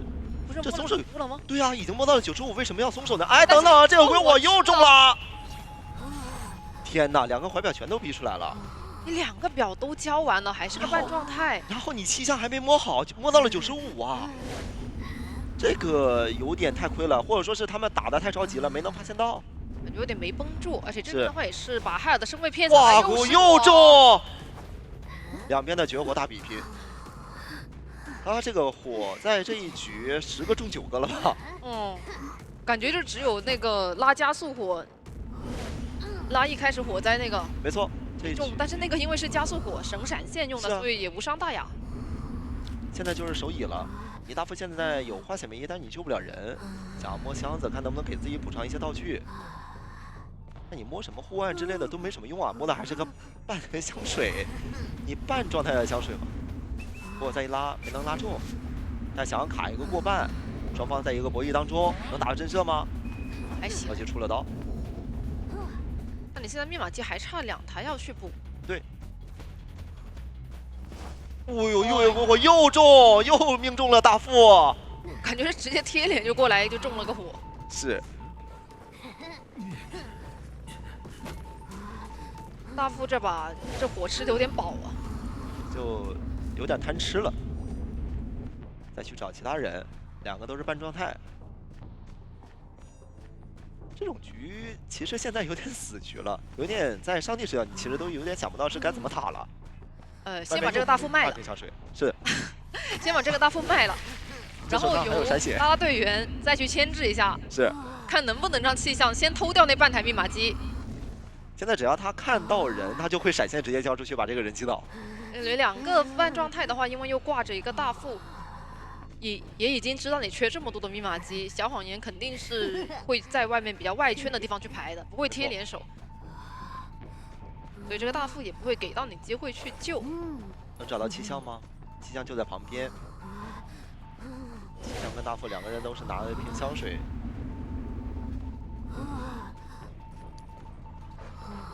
这场上像是多了一个调香师，但是是破箱的调香师。对。这2个人现在都有点尴尬，外边拉拉队员是又会一台新的密码机吗？好像是在拆树吧，已经发现了气象了，放了一瓶香水，一个蓄力刀，回不回箱其实都会要倒地，这个板子来得及出下一刀。 拉拉队员那边拆树，但是他不敢直接拔掉。你如果说是把这个树拆掉，彻底拆掉的话，就会爆点。但这边顶个闪现怎么办呢？没办法呀，距离一近他就闪。完了，要加闪吗？想要先等一等，把他加速先骗出来。毕竟已经隔了这么久的时间，没有说是见到这个拉拉队员了。他这两个加速都在。交吧。对。野区里刀，要交闪吗？真可以交了，不交吗？下板我觉得是可以交了。对。拉拉队员也在预判，预判的交闪。给到加速。还不交吗？那就再等。他想把这个闪现留给气象吗？过板刀，这个地窖有点近，把它放得远一点，不求挂他，只求就是说是让他离这个地窖尽量的别那么近。对，他可以切着去找气象的那边。是。放到中场吧，放到中场，然后直接去找另外一个人，找气象。我记得气象好像还是个1挂。在找到气象的时候，可以直接挂上去找拉队员。你拉队员是没有办法进行一个道具上的补充，所以说是你一定把这个半状态保持到最后。那监控者应该也已经发现它是一个带双弹的，你没有飞轮的这种可能。气囊解决掉，防止伏笔。在这边感觉还是挺难拖的，然后你起来之后其实也是一个半状态。不能这么拖呀，他得出去找气象啊。你要这样的话，那你不如把这个拉拉队员给挂上。气象起来了，得挂了，没办法。但这边的话也是咬下来了。是，气象那边你摸道具，看能不能摸到一个镇定剂。再一个鬼火直接拉倒。摸的是根针吗？魔术棒。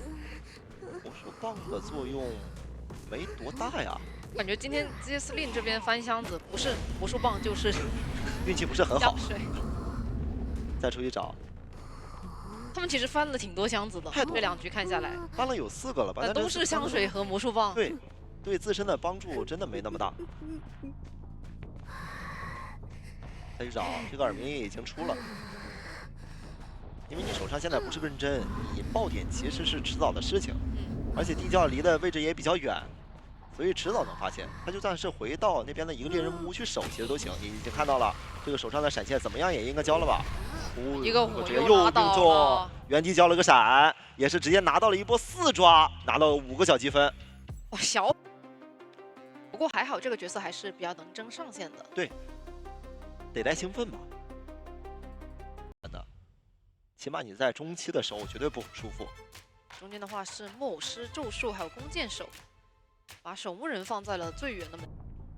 好，进入到比赛画面，上来是先去中场找咒术师，咒术师直接是迎年挑战了。不选择后撤，觉得是脸上这边板区更好牵制一点。窥视者直接一插，那求生者其实也就知道你这边技能了。这个围龙只要侯一波应该也就废掉了。身位的话其实还是离得比较远一点的，虽然没有一些板子的交互区。放围龙，先拿一个正常的伤害。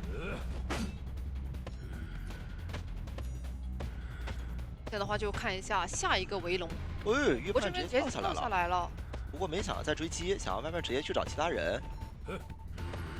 是插个窥视者，先干扰你密码机，然后回头我再去找，因为他现在愿力值他觉得不太够。不过他去管剑手的时候，弓箭手完全没撒手，对，根本没想管，觉得他可能也就是过来插个眼。就我管你的，我还是接着破译我自己的。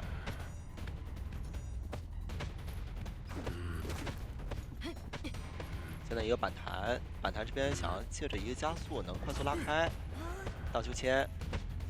这荡秋千是在下边，让弗莱迪有点没有能反应过来，他以为是往回钻了，他没有意识到自己放的黑龙，反而是牵制起来了。这样的话，而且你现在飞轮好了，感觉还能拖。这3台密码机了呀，可惜没能交出来下一层。你要是交出来下一层，这个围龙废掉，半状态还能再吃这个一层伤害。不过密码机的话，其实前期还是拖了比较多的。对，还好没能倒到这个地下室，需要队友来救。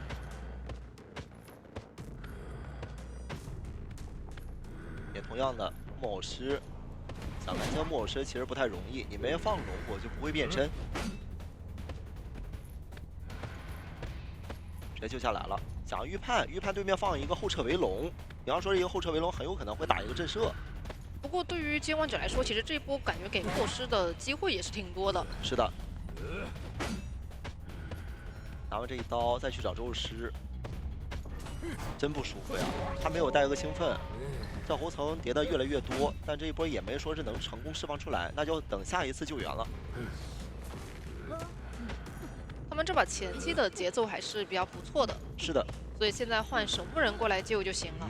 这个围龙好像还是可以去对木偶师下手一下，就你救就救呗，我回来再找你。是的，你再去打乱你的密码机节奏。是的，发挥者再回来找周日师，守门人现在也需要帮忙扛刀，别过来去接一个猿猴咒像。没错，这次手速比较快，但是守护人扛到了。能一直扛啊！外边密码机现在就差了木偶师那边的密码机了，36。他刚刚由于是先把这个窥视者拔掉了之后才去破译的。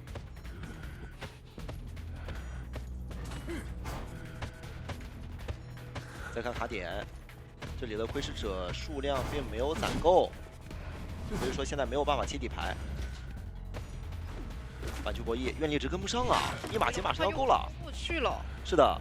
弓箭手现在也可以过来帮忙，看一下这波，一起来，再回一层，围龙能拆掉吗？没能拆掉，但是现在弓箭手也已经跟上了，一个人摸，守护人帮忙拖到弓箭手来就行。对，一个人摸，然后一个人在旁边给上压力，这一刀没能打到一个震慑，但你现在你没办法签呐，你现在窥视者已经放过了，这也是能够安排狮子那边去贴门了。弓箭手直接站在脸上了，你要么围就围一起围，你别想把我分出去，选择直接硬摸。因为已经摸得差不多了，这也是直接亮，在脸上就直接硬架，撕裂值给你上一些。这好像还是能补上一剑吧？能补上吗？啊，可惜差一点。我觉得不急吧，他当时在脸上，我直接硬给这个压力，或者说直接贴在一起，没办法呀。分力值一根，放这个围龙，能拿到这一刀吗？再一钻，围龙可能要废掉了。可惜没能钻回去，这样能钻回去，以他手上的目前的道具，还是有机会能走这个门口的。好飞轮，再补上，打到核心吗？没打到核心。这把的话就是一个平局，是完成了一波保平，那这样积分机会对。而且这把你没什么能保，如果说你真的倒得快的话，可能就是用化险为夷去拖时间了。没错。有可能会往正3去选，要是选在一个小木屋呢，那就是让幸运儿肯定是扛不住这个压力了，让监护者就选择那边去抓他了。好的，进入到比赛画面，上来监护者是直接去找小门地窖，去找幸运儿，幸运儿这边带的，哦呦，超远距离的一预判先命中了，达到了一个焰火的区域的标记。小门盖板，但许愿好像失败了，许愿了瓶香水。香水的话，其实应对喧嚣还是有点难受的。对，不好牵制，反正效果并没有那么好。然后脸上也是过来人，给到了单兵。舞台的惊吓标记是，现在就差个粘土，再命中。香水虽然说是中了，但是这边的一个绕场谢幕能跟上吗？没能跟上。那还行。这绕场要记的话，这波算是稍微的多拖了一会儿。对，这绕场谢幕要是直接能命中。可能击倒的时间也就是在这个时间了。对，它主要是用这个香水能够拖到你飞轮好就行。对，这样的话你前期就不会说特别的快到的。是。再一个绕场切幕，双惊喜想要叠上一个双层标记，叠上了吗？叠上了。再给到一个焰火补台，哦呦，飞轮躲了。这样的话还是逼出了移形。是。又再次给到一个恐惧之射，一人2击了。哦，那这样过来救人的压力就会有点大了。佣兵我可以直接先粘着你，把你这边打了一个双倒，我再回头去管这个幸运儿。比较好的是你最后吃到那个移形，对，不然的话这波会硬摊救人为一个双倒。是的。现在的话，可能你就算身上挂着2个惊吓标记也不一定摊。现在已经看到杂技了。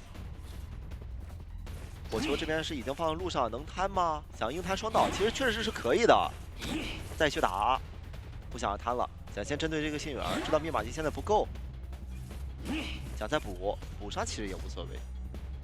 杂技这边只差2个标记，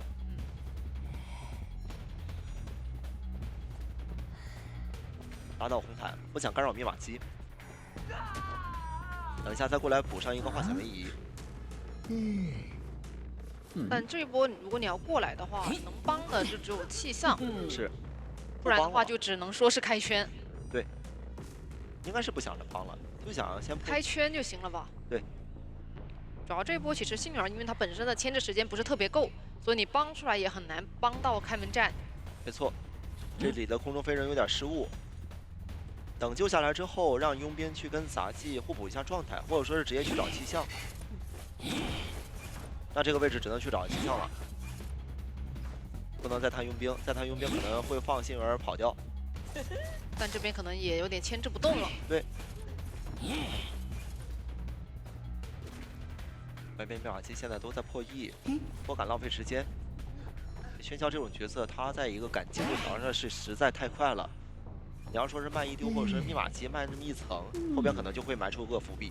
但现在其实他有一个去移形、直接续节奏的机会。你杂技已知是在墓地修密码机的，所以现在杂技得赶紧跑。佣兵在破译啊，然后杂技刚刚是离开墓地，可以直接进行追击的，2选1。现在地堡排点的方向也是冲着杂技去跑的方向，因为刚刚是知道杂技在墓地起他的第2台的。是。那不可能往红毯走的话，就只能往小门走了。现在已经看到脚印，一星现在不舍得交，想平地去追。看到前方已经没有踪迹了，那这里的点位看能不能顺利击倒。哎，感觉这边有点失误。再叠，大麦击倒了小麦。但杂技是没有回光返照的。是。没有回光返照的点，交者能感觉出来吧？知道吧？你刚刚开过圈。是的，就看他这个双弹有没有感觉出来了。对，地堡这边直接是交移形，想要去争一个上限，而且已经知道墓地是他们的最后一台。跟护岸你弹啊，但护岸弹的有点近。对。击倒了，可能要留在墓地。那边是利用个暖雨，让杂技的状态先补上。肯定还是会挂回墓地的，不能让他们去起掉这一台。否则现在要起掉，你这边移形是缓不出来的。是这样的话，你可能开门战就会比较危险了。对，92、93、94。但是这边确实想要硬开，那你现在放下来的话，他可能会选择直接硬亮掉啊。再一个强风先吹走。气象这边其实道具还是蛮多的，一个飞轮，再去躲掉了这波双重清洗，很关键。磊磊现在想要撑住给小门的这个时间。地堡一看不太妙，直接先去小门进行波拦截，不让你杂技先把门点开。但杂技的话，其实手上也还有球。对，佣兵现在就可以换条路了，知道你去拦小门，我就直接换到大门去破译。那这个局面现在就无比偏向于一个平局了。不过处理杂技这边其实处理的还蛮快的。对，但是大门现在也已经贴上，只有一个空中飞人的喧嚣是没有办法快速到达一个大门的。而且地堡还是选择先排一下，这边有没有人过来卡尔明？对他怕，他担心这边杂技点的这个量会让求生者这边想要去摊这一个3跑。那如果是这样排的话，其实就没有什么能够去来得及的说法了。是的，大门一点开，那也就是完成个平局。在上半场完成平局，也等一下要去看塞斯令这边的一个求生者能不能完成个3跑翻回去。我拐角我就给你放一个就近的椅子了。但杂货商的话，其实这局如果想要去争到一个多，可能得是在手椅上面再想想办法。是，时间一般都会挺快的。是你板去博弈，我直接另开个墙其实就行。你俗称的这种长板，直接变成短板。长窗也是。对，甚至是厘米之间的。这把的话，好，进入到比赛画面，上来是直接先去找小木屋。小木屋这边的古董商是直接拉点拉到大房。选择进大房吗？好像是不选择进，直接去绕正3。反手绕是想要钓鱼吗？哦，还是应该是想找大房的人了。去找一下呱呱。对。这把的话，其实呱呱身上是他们唯一的一个化险为夷，但现在没有藤蔓，但他这个拉点方向的话，会稍微干扰到海尔那边的破译。对，邮差这边修机可就不太轻松了。你要再敢修，我直接换追了。但是2个人都有点被架在墓地最后一排了。已经看到邮差这边是风座板区，你翻不了，一个藤蔓先缠上来，但是狗给咬断了，太急了。但这边的话，可能也不太好去转走，不太好翻吧。翻不了，翻了就你这翻了可就是直接再见了。对，再去追击，开个门，手上又有碎石，碎石下点，砍板去博弈的话，碎石直接过。哇，闪现，不犹豫了。但前期因为其实枯丑那边也没怎么修，所以导致你只有幸运儿跟古董商是有半台的。这即使有个幸运儿，这密码机他也弥补不上啊。这合起来才1台啊。脸上的板子也可以给你踩掉，不踩吗？可以踩吧。哦，他怕踩的时候有人过来直接一波撞救，所以稍微再看了一下。对，先防一下。开中间之托，防止你这边火箭就算撞了，它也是一个快速的醒。要打真射吗？让他救不下来，醒的也比较快。接着一个碎石，先打一波双打，打谁都行，打谁都是赚。等等，这边狗解擦了，解擦的话就都得倒了。是，这一刀吃的意义也就没有了，你拉不开点。板区因为刚刚的这个荆棘直接缠绕住了，你现在是没有办法板区博弈。是的，这把的话，除非你能够去 OB 非常久的时间。这前期的节奏怎么争3呢？争不到啊，很难。现在还需要古董商来。过来是过来，可是这个身位来不及吧？你追不上啊。而且岛的位置其实也不是特别好去 OB 下来之后也比较难跑，还是被挂回去墓地了。古董商想赶过来帮忙，但是你赶不上他这个腿迈出去的这个速度。不过他可以赶过来压满救。一直在吸这个碎石。还是开个中间之托，而且哭泣小丑当面交了个绝处逢生吗？哎，一个碎石还炸到了哭泣小丑脸上破译，感觉这里交绝处逢生有点难受啊。等一等啊，他还有个碎石，你要再破译的话，可能还要再吃。哎，命中了！你现在没有绝处逢生了，只能再有人过来。等等，这震慑炸了！你要是这么想2个人来，你就2个人都怼到椅子旁边去啊。对呀，一起救援嘛。你光让古董商在这里，然后你枯丑在旁边，你一点压力给不上啊！这个碎石，2个碎石直接解决了你一个枯丑。有2个人就2个人一起上，你别分开上呀！而且淘汰进度条那么极限，这成为了枯丑又没有绝处逢生。是的，我觉得比较理想的可能还是你等到古董商，看古董商能不能稍微再去摸你一下，就你压满那个进度条。没错，这里再开个中间之托，手上带着一把枪，这个希望枪。现在交了其实也意义不太大，而且他这边我想闪现过来打震慑，不过还好他是防了一手，对，他赶紧去找这个哭泣小丑，保命。再摸一下枯丑，枯丑现在起来了，监护者现在已经知道你是没有一个绝处逢生了，我可以针对你这个点去打，再击倒你之后，你的队友是一定要过来摸你的。密码机还敢碰，他已经听到声音了，转头再次换追，抬头一看，密码机还有2整台，碎石再中。推进器是直接拉走，看你人，哎，火箭应该是失误了吧？这个推进器，再等碎石，没能命中，不过没关系，距离很近，板子都翻不过去。那就让他再躺一会儿吧。是的，这个当面交绝处逢生，确实有点大意了。对，你再怎么抢密码机进度，脸上不是有古董伤吗？你让古董商摸你起来不是挺好？摸你一下的事情。是的。或者说，你如果不想让他摸，你爬到他脸上来也行啊，时间也够。那这个推进器一直是用在自己想要牵制的路上，其实就有点亏，没能保住这个邮差。主要牵制的这条路线，你干扰到邮差的时候，没有让邮差提前跑，让邮差被发现了。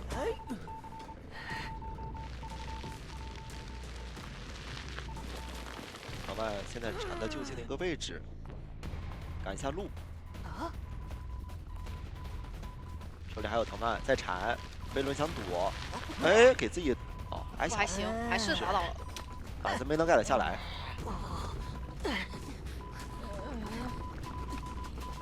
现在就可以挂，挂上之后再回头去倒，出手状态已经满上，那还是难救啊！这点位要被发现，远距离拿一刀传送回去，你就救不到的。藤蔓缠。先拿刀，甚至先碎石，他想省住这个传送，想2次碎石，然后再一个平移刀直接击倒。就看一下这波手椅，因为刚刚手椅拿了很多，又炸到了，没办法，脸上的这个碎石只能靠博弈，因为它是一个秒数花。现在再传送出去找这个幸运儿，或者已经没有绝处逢生，所以这个局面就是一个稳4的局面了。再一个藤蔓，那这边实在不行就等个门就好了。是的，也没有什么牵制空间。3亿也没办法了呀。感觉这2把，一把吃火吃满了，一把吃碎石吃满了。是，有点贪吃。这里再一次炸倒，那这样也是完成了一波4抓。是的，也是可以直接恭喜 GW 完成了这场比赛的胜利。今天 GW 确实是在前期的状态稍微。对呀，有机械师的话，那我就打台球手。至少在这个阵容的 BP 上来说，我是占优的。对的，可能到第2、第3回合，我再想掏台球手的时候，对手阵容不一定会那么舒服了，不点的。没错，在打台球手的时候，这个选点上可以不用那么集中。对，穷者这边也是一个 L 字形的选点，然后这边东玄选择左下角，也是给他。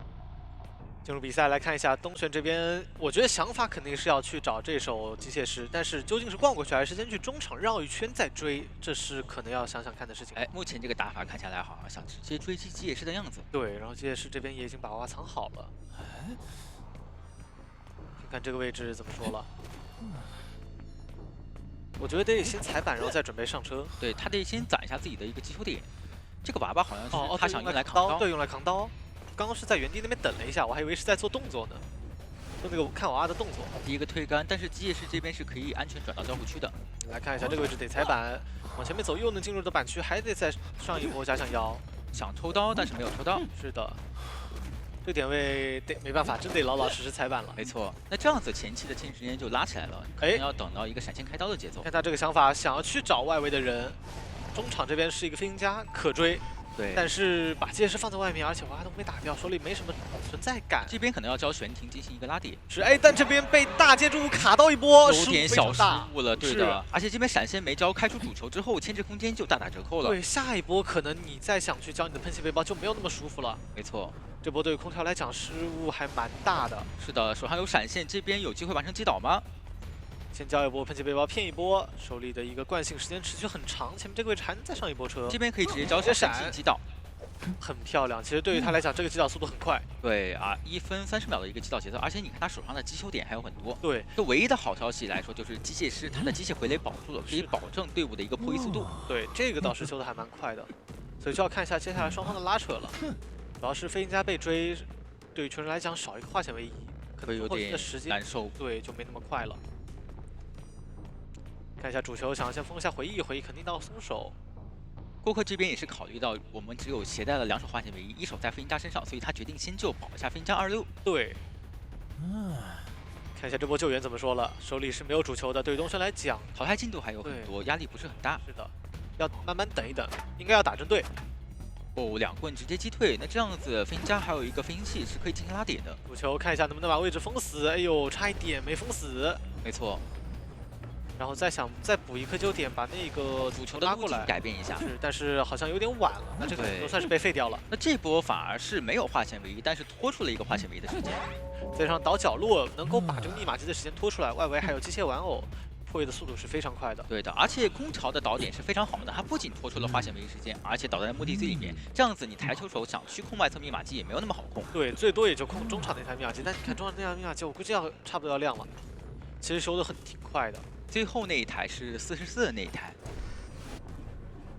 看一下这边东山想怎么打，控一下机子了。对，是中场2楼这一台。对，放个击球点，这样的话到时候可以密码机。对，回头这波主球先打出去，哎，再骗，再博弈，但是古董商敢修啊。这边是可以修机扛压力的嘛？那如果说飞行家红圈了之后，看要不要2边打一手换位，让古董川再来保一下飞行家。看看求者这边怎么说？对，会来吗？感觉其实是可以来的，他这个导点很像是古董川要来打一波 OB 的样子。但古董好像没选择来，还在修，以求稳为主了。对，因为你看这个阵容，其实对于全人来讲节奏已经很不错了。没错。机械玩偶那一台是独栋外的那一台密码机已经压好了，对他到时候还能去贴个门，没错。但是这样子东玄再去控一下阁楼密码机的话，穷者可能还要再去被迫起一台假门的密码机。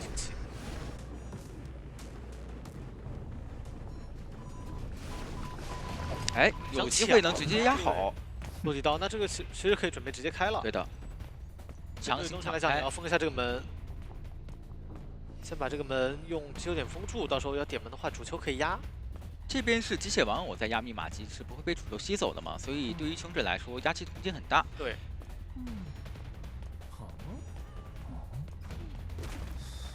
对于东玄来讲，现在要等等，攒一攒，闪现也不敢特别草率的交。是，先封下机子，那另一边的娃娃要准备把密码机点亮了。闪现直接击倒，抓了那个时间差，抓得非常漂亮。对的，那这样子的话，一个主球打到了墓地门的方向，不过回忆也是防到了。对，看一下这波东玄要是把这边的娃娃清掉，那两边门其实都不太好点。没错，抽刀抽倒。陶安的位置的话，在甲门，离墓地门的方向会有一点距离。对，现在就看这个主球的持续时间能不能够东玄把人挂上，并且去管人另一边机子了。想去拦截一下机械师，想管，并且墓地门的方向，这个墓地门也没有开掉。是，因为主球一直在压着。找一下人没找到，但不着急。而且机械师这边好像是一个出压的一个状态。对他可以先回来处理古董，就要看这波博弈有飞轮有棍。哎呦，没博弈骗住了，那这样的话不太好点。对，还有主球。而且这边套完也不太好走这个墓地门。那东玄这边主球没有轻易交，那这样的话门被点开，看一下这波能不能扛到刀吧。我觉得这个时候可以在门口留个主球。哎呀，直接飞轮没抓到，没有抓到，那就是完成了一个平局了。这波感觉对于东玄来讲其实有点小亏的。对，最后门口的的话，可能对于妮妮来说，这一局他的主要任务就是先保平就可以了。而且想想看，杂货商这个角色平是非常稳定的，万一说穷者这边配合输线，没必要去赌点。选在了红蝶亭的位置，脸上是墓地的医生以及中场的守门人。对，所以医生的话就感觉非常偏平了。咒术师在远端其实很难去给到一个陪跑的。好，来看一下捏这边的追击目标并没有放在医生身上，而是往右手走，直追这个木偶师啊。对，因为木偶师在牵制杂货商的时候压力还是比较大的嘛。对，每一波去跟他的一个道具技能去进行交换的时候，都会在想我要不要省一省这个路易。如果远处的藤蔓捆到的话，可能就是一扎加一刀了。对，来看前捏这个位置，手里充能还是有的。前面的话可能有一个开门的机会。开门这个位置可以交藤蔓，看能不能捆到。路易交出来很稳，而且是用尸具顶掉了这个藤蔓的控制。对，这样的话他还不用吃到后摇。没错，而且在变回人形态的时候也会有一段小加速。但这个身位还是比较危险的，第二段路易得必须直接交了。而且妮妮这个身具卡的也是非常死啊，手里还有碎石。其实对于阿远来讲，并不是特别好赌。对，而且这个碎石是炸到了这边的木偶师，这个是卡的非常漂亮。那这样子第三段路易就交不出来了。然后这波倒地的话，中场的人也要被干扰到。没错，手上还有一个碎石，这边可能疑心还能省下来。应该是要倒，直接出刀完成击倒。对的。那这样的话，凶少天和玉灵两凶者都要被干扰到，对，场和墓地都不太好修了。而且挂到这把椅子之后，木偶师的2次牵制空间也比较少。妮妮这样的一个前期节奏还是非常不错的。没错，还想再省一下自己的一个蝇头小利，去吸一个地表。是。直接给刀，那前面得吃藤蔓，飞轮顶掉，漂亮的。又用尸具挡掉了控制，能听到前面的板区，但是手上有碎石，也没有特别大的2次牵制空间。对，这个时间感觉卡得很死，这个位置应该还是要倒地了。对，直接出刀完成击倒。哎呦，差一点点就开出这个2阶了。没错，还差一个碎石的伤害。密码机也看来到3台，这一把对于妮妮来讲是有一个比较大的一个争胜面的。对的，他现在节奏很好，求生者的密码机肯定修不够，就看他第二手节奏怎么续。对，如果说玉灵这波救人救的也不太好的话，可能说这把妮妮是有一个争3的面的。没错，就看这波救援了，比较关键。手上有2个碎石和一个藤蔓，玉灵要尽量救起来，并且保证自己受到伤害是最少的，甚至是一个无伤掏下来，并且扛到了一刀。我是要帮他去扛，给他一个26时间。哎，还好这个碎石是1炸2，2个人都炸到了。对，这个位置也牵制不了了。手里移形也还在，没逼出来。对你来讲，这把真的有机会能够去争的。但是比较讨厌的一个点就是守门人这边，他可以先躲好，或者说去找医生进行一个支援。哎，2个人已经在打状态了，赶紧把状态补好，避免被2许节奏。对，手里有移形，这个通缉到咒术师，哎呦，不太妙啊。对，如果通缉的是守门人，可能会更好一点。是。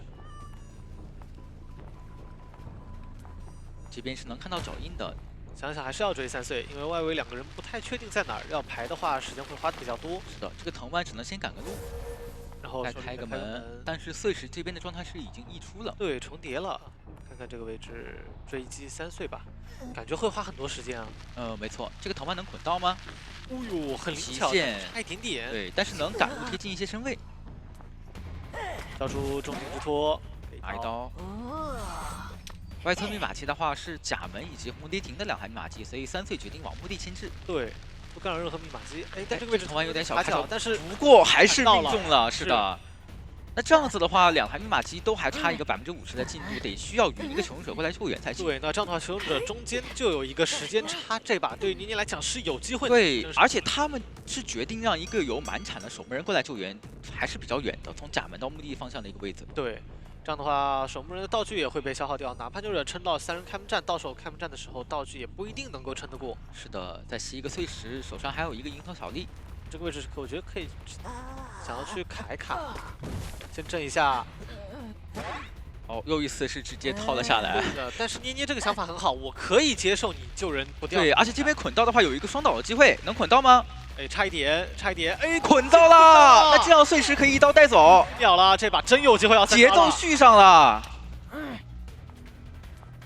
真的，捏捏这一波操作思路是非常好的。没错，第一波可以先接受守墓人，直接把人救下来。但是这手针对刀一定要打到，因为咒术师手里有猴，他下来之后是可以尝试牵制的。是的，这一波就看少天能不能扛住压力了。把咒术师救下来之后，他是有一层大猴的。对，但感觉御灵岛的这个位置也很难呐，时间不太够。对于朱雀来讲，这把看看能不能尝试去跑一个了。对的。看你也很沉得住气，先求稳。我知道你的庄园老友加速会直接冲到板子救人面前。对的，我不着急。但手里主要是也没碎石。一个地表，如果有碎石的话，这波相信妮妮这个手也会从容很多。 2个藤丸想搏一个震慑，想打针对，但是下来直接3层猴。对，发现朱雀这把求生者好像每次救人都是一个无伤疼。对，救的还非常不错。他们非常果断。另一边守门人马上要贴到密码机了，时间大概还有30秒左右。3岁的话要看看能不能撑过这段时间。少天要来保，妮妮手里的一个冲等不算特别多，没错，所以是有压力的。这个位置这个没有吸到交互口。对，少天是可以帮忙去踩的。 想交出移形，完成快速击倒。对，但是有点风险的。如果对，移形没击倒的话，开门战没技能了。而且咒师手上有一个猴子。对，哎呦，翻过去了。那现在的话，对于你来讲只能开门，但是开门的话，医生还能卡着。没错，一个猿猴咒像眩晕一下监管者，有点难受了。移形交掉，密码机马上压好。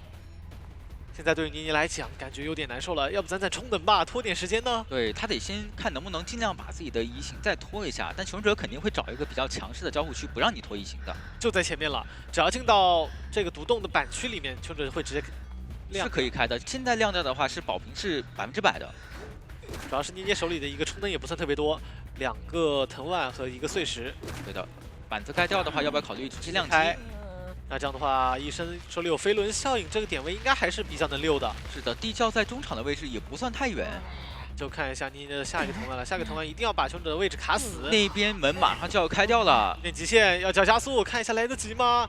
门应该是能开，但是这边应该要倒。 2个求生者都在门口了，飞轮没规避掉刀气。对的，如果这个飞轮能规避到这个刀气的话，应该就能完成3跑了。对，说不定能。 给他再调整角度，哪怕被击倒了，也是离地窖比较近的一个位置。对的，但是其实对于妮妮来说，她这局的任务已经完成了。她掏出打火伤就是为了省角色进行一个保平的。对的，但最佳强势的割卷员可以利用大船的一个地形进行快速击倒。对，而且这个阵容求生者也是没有什么非常稳定的角色能够去扛刀啊。对你包括是不管是杂技、飞行家以及空军都会好一点。决定把飞行家放在了一个大船。 那这个飞行家的话，他在带天赋的时候，可能就要偏向于牵制天赋一点。对的。 光带，好的，进入比赛，看一下妮妮的追击目标，应该就放在大船上的这手飞行家，但飞行家手里的牵制天赋还是比较点满的。对，而且阿远这边是直接交出了飞行器进行一波拉点，这个背包拉的距离还是不错的。对，但是第2个飞行器的时间还有7秒钟才能使用。对，感觉有点悬，所以得走波空地，然后妮妮也得跟一跟了。到前面的点的话，可能得交出悬停或者第2个飞行器了。 这波可以交悬停啊，但是还是省了波悬停啊，想直接去打板去博弈。那这样省悬停的话就会有风险，因为你省出悬停的话，飞行器的拉的距离不足以去应对割卷员。是的，而且这个点特别近，没有喷进板区里面，也算是一个小失误了。没错，进到前面的点的话，飞行器还有2秒，可能得去衔接一下自己的一个悬停。先喷一波，再交波喷气背包。没错。但这个点位有点被炸死了，可能不太好博弈了。是，感觉这波应该要倒地了。恐惧快速击倒，开局49秒直接完成击倒，场上密码机只有1台多一点。感觉今天捏这个状态非常好啊，而且他的这个感觉战术非常成体系。对。 在选角上面可以把地图的优势发挥到最大。是的，思路也非常清晰。就看一下这一波手椅对您来讲要怎么守了。这边的话，小木的和海边的密码机在抖，是派这边的少天过来进行对，应应该是要少天救，因为少天的位置最好。看这个位置，然后小心双倒，科技演员还有闪现的。 救下来的话，手里的一个火球得扣得好一点。对的，首先得保证自己尽量不要倒。但这边阿远是选择往另一边走嘛，这样的话两个求生者分开，也没有什么双倒的机会。没错，但是少天这边是没有携带回光返照的，所以最好还是去调个状态会比较好。对。但是这一把对于球来讲，第一波击倒的速度还是比较快的。这个状态调的话，密码机就会慢很多了。对，妮妮这边是有很大的一个争胜面的。是，所以这边少天选择先修，先看看这边玉林过来救怎么样。如果说救得好，有一个2-6机会，那这个时候自己如果能修开再去找密码机，或者说找人补，对，是最好。如果说不太有2-6空间的话，就再去打状态。对，得先走的。对。 但这边玉林的救人身位会比较远一点，如果这个时候被拦到的话，可能得交出至少两个多护腕了。这个位置被排到了，前期给刀，那有回速，但回速的位置不太好，还得直追，弹出一个护腕能贴近椅子，佣兵还是非常灵活的。哎，但这波隐约失误了，如果说隐约没失误的话，是可以带着闪现尝试去拿这边佣兵一波双倒的。没错。 等下的话，应该是只能去处理阿远了。现在的话，得赶紧去调状态。佣兵和杂技员都是一个半状态的存在，而且妮妮这边是带了一手底牌的，非常容易切一个传统节奏。是，但你看这个位置，其实时间也卡得好。杂技那台密码机刚刚亮嘛，这个时候是可以直接带着佣兵去大门补状态的。对的，那边已经在调状态了，就看妮妮这边敢不敢大胆预判。他如果真的敢大胆预判的话，这把多招面就无限大。但应该还是求稳，落地是早3岁，3岁出来把枪，这个牵制应该是没什么太大的问题。对的，那这样子的话，求生者有一个运动空间了。 开枪，然后往木里面去走，这样的话妮妮也没有很快的一个隐约身位，转到了一个更加强力的一个交互点，是一个非常好的一个牵制思路。这边木的板区还在的，可以再玩一段时间。另一边状态已经调完了，就看一下这个密码机要怎么样去进行破译，因为现在场上密码机其实分得蛮开的，如果说要去救援的话，这个速度不一定来得及。对的，转到前面板区的话，可能就不太好牵制了，而且这边是一台1产机。对。 所以3岁得拉出去啊！前面交互区可以有一个博弈的机会，这个短板的博弈，看3岁能不能抓得住，把影子留在板子中间。这样的话，感觉3岁的一个牵制空间还是没有。这个板子只能去尝试砸科技演员。对，没砸到的话，可能就得倒了。现在有个问题就是海侧那边是台1产。对，但你看海侧那边的量，哦，海边的量，对，海边和海侧都是1产。对，海侧那台就可能有点悬了，得挂回去了。 化险为夷的话已经没有了，就看这波求生者怎么进行一个拉扯配合了，而且能挂到海侧这台密码机的一个正点上，这把多招面很大。对，主要是求生者要兴起的话，时间也不一定够。怎么样才能让空军带走这台1产机呢？比较重要。对，得要说玉林首先是无伤贴到椅子面前，帮这个空军扛一刀才行。对，领域回溯在椅子旁边，想打一个针对刀。 所以玉林这个位置想看看能不能把这个护腕省下来，也是很明智的选择。就差脸上这台79的密码机。对的，那杂技也看看要不要去兴起，把位置卡住，这样救下来一定能打到针对刀。看你这个动作，恐惧震慑。那这样的话，这局对于您来讲就有一个比较大的机会了。对，不要为了帮这个空军扛，肯定走不远，到时候还得被挂回椅子面前。杂技得赶紧过来破译。是。 但这个你也可以直接去找杂技，把杂技状态打下来之后，这把求生者就没有太多的一个机会了。没错，但是杂技这边手上是有红球的，所以有牵制空间。看一下这颗红球扣好，回头要直接挂人还是去选择抓呢？挂人个人还是比较稳的。对，因为挂了人之后，空军这边也走不远嘛，只要把人留在了这台海警王密码机，那就优势在我。是。这个少天还在给压力，但这波看看能不能扛得住。 手里没红球了是比较危险的，粘土球的减速，但是对于科技来说起到了一些效果。是，如果刚刚没有那个粘土球跳到下一个隐约的位置，可能这一刀就直接给了。对，手上有传送，对面求生者也不太敢大胆修机。那这样的话，让后面的佣兵把自己交出来，求生者还有机会打拉扯，看一下这边空军到时候能摸出什么道具吧。如果能摸根针的话，求生者是有一个比较真是再好不过的，千万不能来香水。就看看这个运气哦，真可以的，运气非常好。那现在的话，捏捏就要开始三边控场了，手里的传送也不好交，因为另一边的话，杂技不太会那么早去贴那台密码机。看到空军了，那这样子得尝试击倒才行。然后我们可以注意到，还有一台机子在船上啊，佣兵其实是到时候可以去修的。对的。然后捏捏这个位置也不太好击倒，我觉得得考虑压一下位置，然后准备直接传了，因为那台密码机是不能给碰的。这个位置好像没看到少天，少天要2个人走到一起了。对，但捏捏这时候忙着追击，没看密码机。另一边在一点点磨，哎，磨了，看到密码机在走，直接传送。另一边88，杂技必须带开，杂技只要一带开，另外2名中手就能过来抢。对，但是有个问题，就前面的板区是刚才被3岁给用过的，有惊无险翻过去了，但是还是有危险。对他手上还有一颗焰火球嘛，还有博弈的空间存在。看看另一边，哦，可以，那这样子吃到了这颗焰火球的话，那还可以再拖一点时间了。再拖。那其实空军这个时候就可以去抢密码机了。对的，完成击倒。但这把对于捏捏来说还有多抓面，因为他现在杂技也没有携带红光返照。对，其次是挂到大门压住一个门的同时，佣兵手里的道具也不多。对，对于捏捏来讲，开门战是有一个比较大的一个3抓面的。放下来想拖自己的一个传送，是很好的想法。这么一放，大概也拖了个5秒钟的时间。对。就是一个争分夺秒嘛，能把细节处理得更好就处理更好一点。对，因为捏捏这个位置没听到耳鸣，所以他就知道了胜者可能要换位来救人，而换位就是时间差。没错，看捏捏能抓住这一波时间差。玉林这个时候已经到密码机脸上了，但这边是一个佣兵在压密码机啊，他是可以吃一刀然后再把密码机对他不着急，所以捏捏只能回去。还是打杂技的针对会更好一点，会更好。而且空军手里看其实也没什么牵制道具，到时候开门战有个落一刀的机会，小心。问题。对。而且杂技现在淘汰进度已经过半了，如果说真的刀打到的话，那边没有人贴门，甚至有个4抓面。是，加上穷者这波拉扯，让捏捏手里的传送也好了，真的有机会能打4抓。看一下这刀能打到吗？打到了。那这个位置还不敢草率开机，他得先走开才行，不然的话直接开的话，相当于把这个空间卖掉了。现在捏捏手里握着一个传送。3岁手里还没道具，看看捏捏这波处理，如果处理的快的话，是有一个非常大的4抓面的。对，而且玉林这边是想打一个反心理，他不太想开小门，他想绕过来开大门。3岁这个位置还能稍微牵制一下，而且这边有地窖。对，但是因为压的是海景房那台密码机，实在贴门太远了。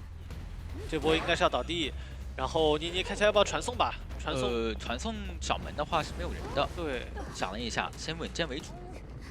那应该是捏捏想去保这个3抓，对他这个时候再传过去，如果发现那边门没点，就他大概确定说可能大门才是有人的那边。玉林的位置在偏向大门的方向，手上还有一个护腕地窖在双11。对，这把对于玉林来讲，2边门都碰不得，得要尝试去走这个地窖。对，但是有一个问题，就是这个乌鸦可能还有20多秒的时间就出了，也没地方给他消乌鸦。在捏捏手里有传送，哎，中场是拍到耳鸣，一瞬间的看到了，这边交出护腕，大概猜掉了，要打点。捏捏这个传送要不要尝试去传一波椅子？他先排一下中场的耳鸣，这个耳鸣留了一会儿，没有看到佣兵走到双11地窖，那就是完成了一个3抓了。如果说捏捏这个就在排到第一波耳鸣的时候灵性一点，直接传椅子，说不定是能够在有机会，对，能够在地窖面前把这个以及带掉海员。但是求生者同样也是不害怕你梦之礼物的嘛，因为这边幻灯师，这边气象学家他是有还是说气象都有可能去带这手花线衣啊？对的，东轩选在了苞米地最里面的位置去封下大船密码机的破译。那这样的话，大副只有2条路可以走，一条是直接出来破译，但那样的话会。来看一下进入这局，对于东轩来讲，他前期的一个追击目标倒是不着急啊，可以先逛一逛。对他想去追一下过客的火灾交寒员。然后这个位置应该也只是压一下，对，要在这个位置起追的话，其实不算特别舒服。当然，到前面的双11就是另一回事了。过客这边是虽然没有携带护光环罩，但是他带了一手飞轮，可以进行针对梦之女巫。对的，看一下过客这个卡板，利用超距先把这个板子碎掉。对，然后下一波气囊信徒包夹。哎，寄生时代拿到刀，并且原生信徒是不是还没有停？没停哎，那这样子直接可以完成击倒了，秒了，甚至狗都没有交。过客这波失误还是非常大的，主要是他对我想要去拿自己的一个气囊去把自己的寄生顶掉，但是没交出来就吃到这一刀。没错，气囊的利用率不是那么高。对，然后这个气囊再交出来的话，又直接被废掉了。现在有点危险的就是你一只狗都没有吃出来，你救人位是谁？是大副啊，他是没有一个位移能力的，他怎么来救你呢？这把可能这样一上来就要偏向3抓去了。对，而且这边已经在大老远之外看到回忆过来，那这样我可以直接放狗啊。对，这刀能拦到了。 感觉这一把对于北京 WPG 来讲就真的有点难受了。对，而且双11的板区一块已经被过客界用过，还有一块能存在，但是被抽到了刀。像卡狗就一定得下板，那下板我就有机会抽刀，抽到刀之后就绝对救不了。这个人不能救了，只能让气象学家过来看能不能支援一下了。那这样的话，自己还能再寄生一波大副，场上密码机又动不了了。这把对于北京 WPG 来讲，真的可能。 要被多抓，甚至要被4抓了。但是好消息是，这边过客他还有飞轮，还有气囊，以及涛丸这边他有一个强风，就看这波如何博弈。是，但看看东玄这边的一个选择，拿一刀，那这样子看怎么保护火灾调研接近高26的，是可以把这个位置架死，用双信徒包夹一下。是这个位置只能靠过客的一个气囊才能去冲出去了。对的，甚至现在底牌时间都还没有好。对，一波强风没有吹到，所以先击倒涛丸。 那另一边过客哪怕走掉了，寄生也会一直跟着呀。对，而且寄生信徒我可以通过切闪现完成击倒。对，到时候还有底牌等着你呢。然后把人牵回来，又可以再寄生一波。另一边大副状态也没调，密码机现在基本上可能就只有大副一个人在修了。而且东玄这个打法就是朝着多抓去的，他只要确定椅子上一直有人，那你外侧密码机又不太好动。对手里一直牵着人，看一下这切闪，闪现想要去处理过客，过客这个气囊又失误了，被击倒了。 那这样子，他甚至可以先去守一下这边的气象学家。对，但是感觉还是要求稳，选择去掏一个去挂人。对，这把现在对纯人来讲，就要看一下接下来这个拉扯能不能拉扯好一点了，绝对不能再轻易的把人送到梦之女巫的手里了。对的，过客这边也是想多拖点时间跳到地下室。但随着时间一秒秒过去，另一边气象手里其实是有闪的。 而且他现在没有盘子，不太好去驱行。对，他也走不了。然后原生带着闪过来，还有一个寄生的闪，20秒可能之后这一波套完就没有办法再进行牵制了。得先画一个层云，以备不时之需。被包夹的话得破包夹。对。看一下下一波闪现还有10秒，但感觉这个身距非常近了。没错，而且已经派另一个信徒过来包夹了。 一波层云直接要已经预判了落点位置吗？陶丸这边反应过来了，对，没有跳到对方的陷阱里面去。如果真上去了，可能说现在就已经倒了。没错，但是这边气象瓶的冷却时间还不到，已经有闪现身位，甚至不需要招闪现，直接续一刀完成击倒。那这样的话，对于密码机来讲太差了，不太够啊。没错，这个局面可能要偏向于4抓了，因为你要在梦之女巫的这个局面想跑一个的话有点困难。是气象还是2挂，下一波救下来也不一定能够保得活，毕竟闪现还捏在手里。对。 东玄的梦之女巫还是太强了。是的，这波节奏抓得太好了。就看一下现在对于北京 WPG 的球员来讲，看能走一个吧。这边空调过来救援，提升一波空调，场上的信徒非常多。气象手上还有飞轮以及最后一个气象瓶，但是被闪现完成了击倒。这个闪现很难猜得到啊！想抢窗，不过还好没有抢到。抢到的话可能也要倒。幻灯师也要被击倒了。 但对于东升来讲无伤大雅，因为现在2名求生者要拉扯将近2台密码机，怎么拉扯呢？对，毕竟这张地图还要有一个跑图的时间算上，而且现在闪现又要好了。对，下一步空调这个位置，哪怕交出自己一个隐身力，不一定能够溜得动啊。对的，这边超巨信徒已经跟上了，跟得很快啊。哎，但是利用小技巧，然后停在了自己的一个本体位置。是。 但空调这个位置还是太差了，雷倒了。完成击倒，甚至又是一个原声刀。对，这把东玄原声刀的这个拿刀率太高了。是，你想看第一波打火灾时候拿了一刀，对，然后过来救援的时候大副又拿了一刀，没错，气象过来就又拿了一刀，相当于是零成本拿刀，而且闪现你看其实是中后期一直捏在手里没交过。他这个梦之女巫抓人实在太有研究了。对。 那现在去排一下大副的耳鸣，大副的耳鸣是在大门最里面的一个位置，不是那么好起，在海里面。没错，所以东玄这个位置暂时还没排到，留给他排人的时间非常多，还可以慢慢去排。而且另一边地窖也是清楚的，所以东玄这个时候其实不着急。目前就是慢慢逛嘛，沿着地图边缘搜索一圈，什么时候出耳鸣我就确定大副在哪儿。对，如果没有的话就再来一圈。对，不急。现在幻灯师卡好了自己的一个绝处逢生，但是位置很差，而且寄生信徒也有闪现，不能轻易起来。另一边大夫也只能拖。对的。哎，那再往前走的话，可能耳鸣就要出了。对我这第一圈没排过的位置，你还能藏在哪儿呢？是吧？第二圈总得来排了吧？耳鸣出了，来了，甚至爆乌鸦了。对，那这样的话，只要东玄去把空调这边挂上，另一边大夫也很难走。对。 手上有一块海神怀表，但是幻灯师是没有被挂过的。是，但看一下空调这边选择直接起闪现击倒，对，起了我1刀秒了，有什么好说的？没办法了，现在东玄寄生给到了大夫，大夫道具又交出来，但是另一边幻灯师还要有点时间，并且地窖也离得很远，在小船的位置。是东玄很聪明，他先把寄生信徒往地窖方向去走，压迫你的身位，并且躲一下你的海神怀表。对，这个闪焰马上要好了，回忆看一下，躲掉了，没咬到闪现，完成击倒。 那这把对于东玄来讲就是一个稳稳当当的4抓，这把打的观赏性真的太强了。是的，东玄这个梦之女巫真的是非常厉害、啊。对，主要也是第一波抓到了过2，肯定没有办法十全十美，只能在考虑前期和考虑后期，考虑要不要去应对这个 OB 位上面带个兴奋。这个阵容的破局点可能就在祭司和祭司得绕着大型建筑绕2圈才行啊。 他感觉应该不会死追祭司，死追祭司的话，祭司一个洞就打回9楼了嘛，对，就不大好进。好的，进入比赛画面。这一场的话，捏捏为了针对对手的阵容，也是选出了一手息弄加上愤怒啊。对的，也是比较针对天赋了。开局的话，阿远这边想打一波反心理，看能不能绕到花园去破 E。但应该也是能给他绕到。这个耳鸣确实很是祭司猜到出来的，对，猜到。 一个洞直接打回大房，如果跟钻的话，就直接死抓祭司了。是，应该是要钻了，没办法了。那这样的话，祭司也已经进到大房里面了，距离拉得好远啊。对，而且他是一个弹射的祭司，他的牵制能力是完全没有问题的。对，再加上这把喧嚣是没有往张狂上面点，所以连狩猎本能都没有，前期感觉要绕2圈了。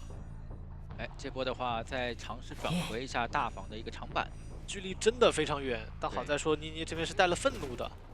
抗性天赋能够稍微的去规避一点时间嘛？这边移形马上就好，就看这波移形能不能快速针对到祭司。但你看少天有机会，其实祭司这个转点很怕被移形打到的，主要是他想靠着自己弹射直接强行拉点。对，看一下这个位置，焰火舞台封住技能，差一点点角度，所以照常先锋拿到1刀，方球再打上，要被秒了，机会的。对，祭司这波转点稍微有点远离大房这个方向了，对，而给到了妮妮机会。对他也没去直接找那种板窗区。 想靠着自己的一个弹射进入到下一个交互点，但是移形直接封死了嘛？没错。然后又一直被这边的一个焰火舞台烫到，自己的道具交不出来。现在的话，对于行者来说可能有点麻烦，因为带化显微的是谁？玉林，他在离得有点远，他在走那个方向，只能说先配合前锋配合这边火灾调查员进行一波救援。对的，但你看求者这样的一个动作，感觉是应该要考虑压满救了。卡半救的话有点危险了。 这样子可以先清掉这个气囊。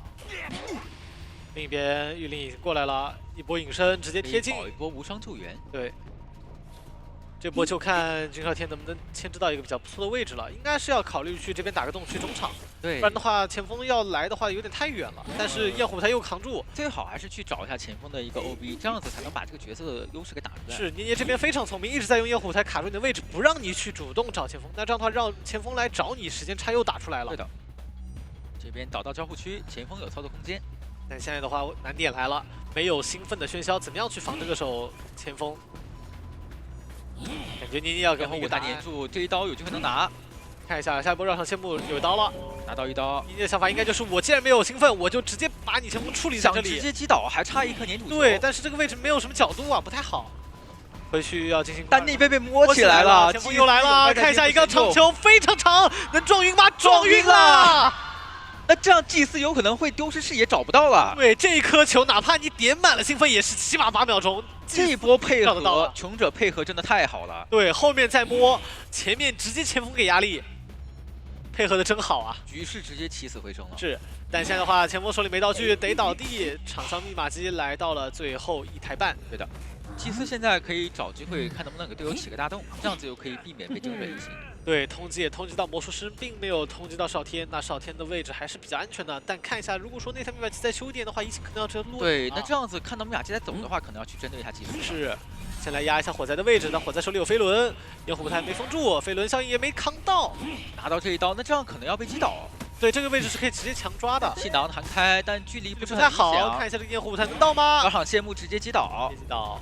另一边刚刚救起来，这把捏捏的思路非常好，以乱打乱。对。对，另一边密码机修着的话，其实祭司不敢点太多的，相当于是把这台密码机给做住了。对。现在的话，求者要消耗比较大的一个状态以及道具来进行救援，一直被干扰在这里的话，密码机修不动。这个人前锋可能不太好救，需要魔术师这边过来救援。是说对于捏来讲，前锋可以再抓一波，再挂一波。但这波击倒节奏会有点拖沓了。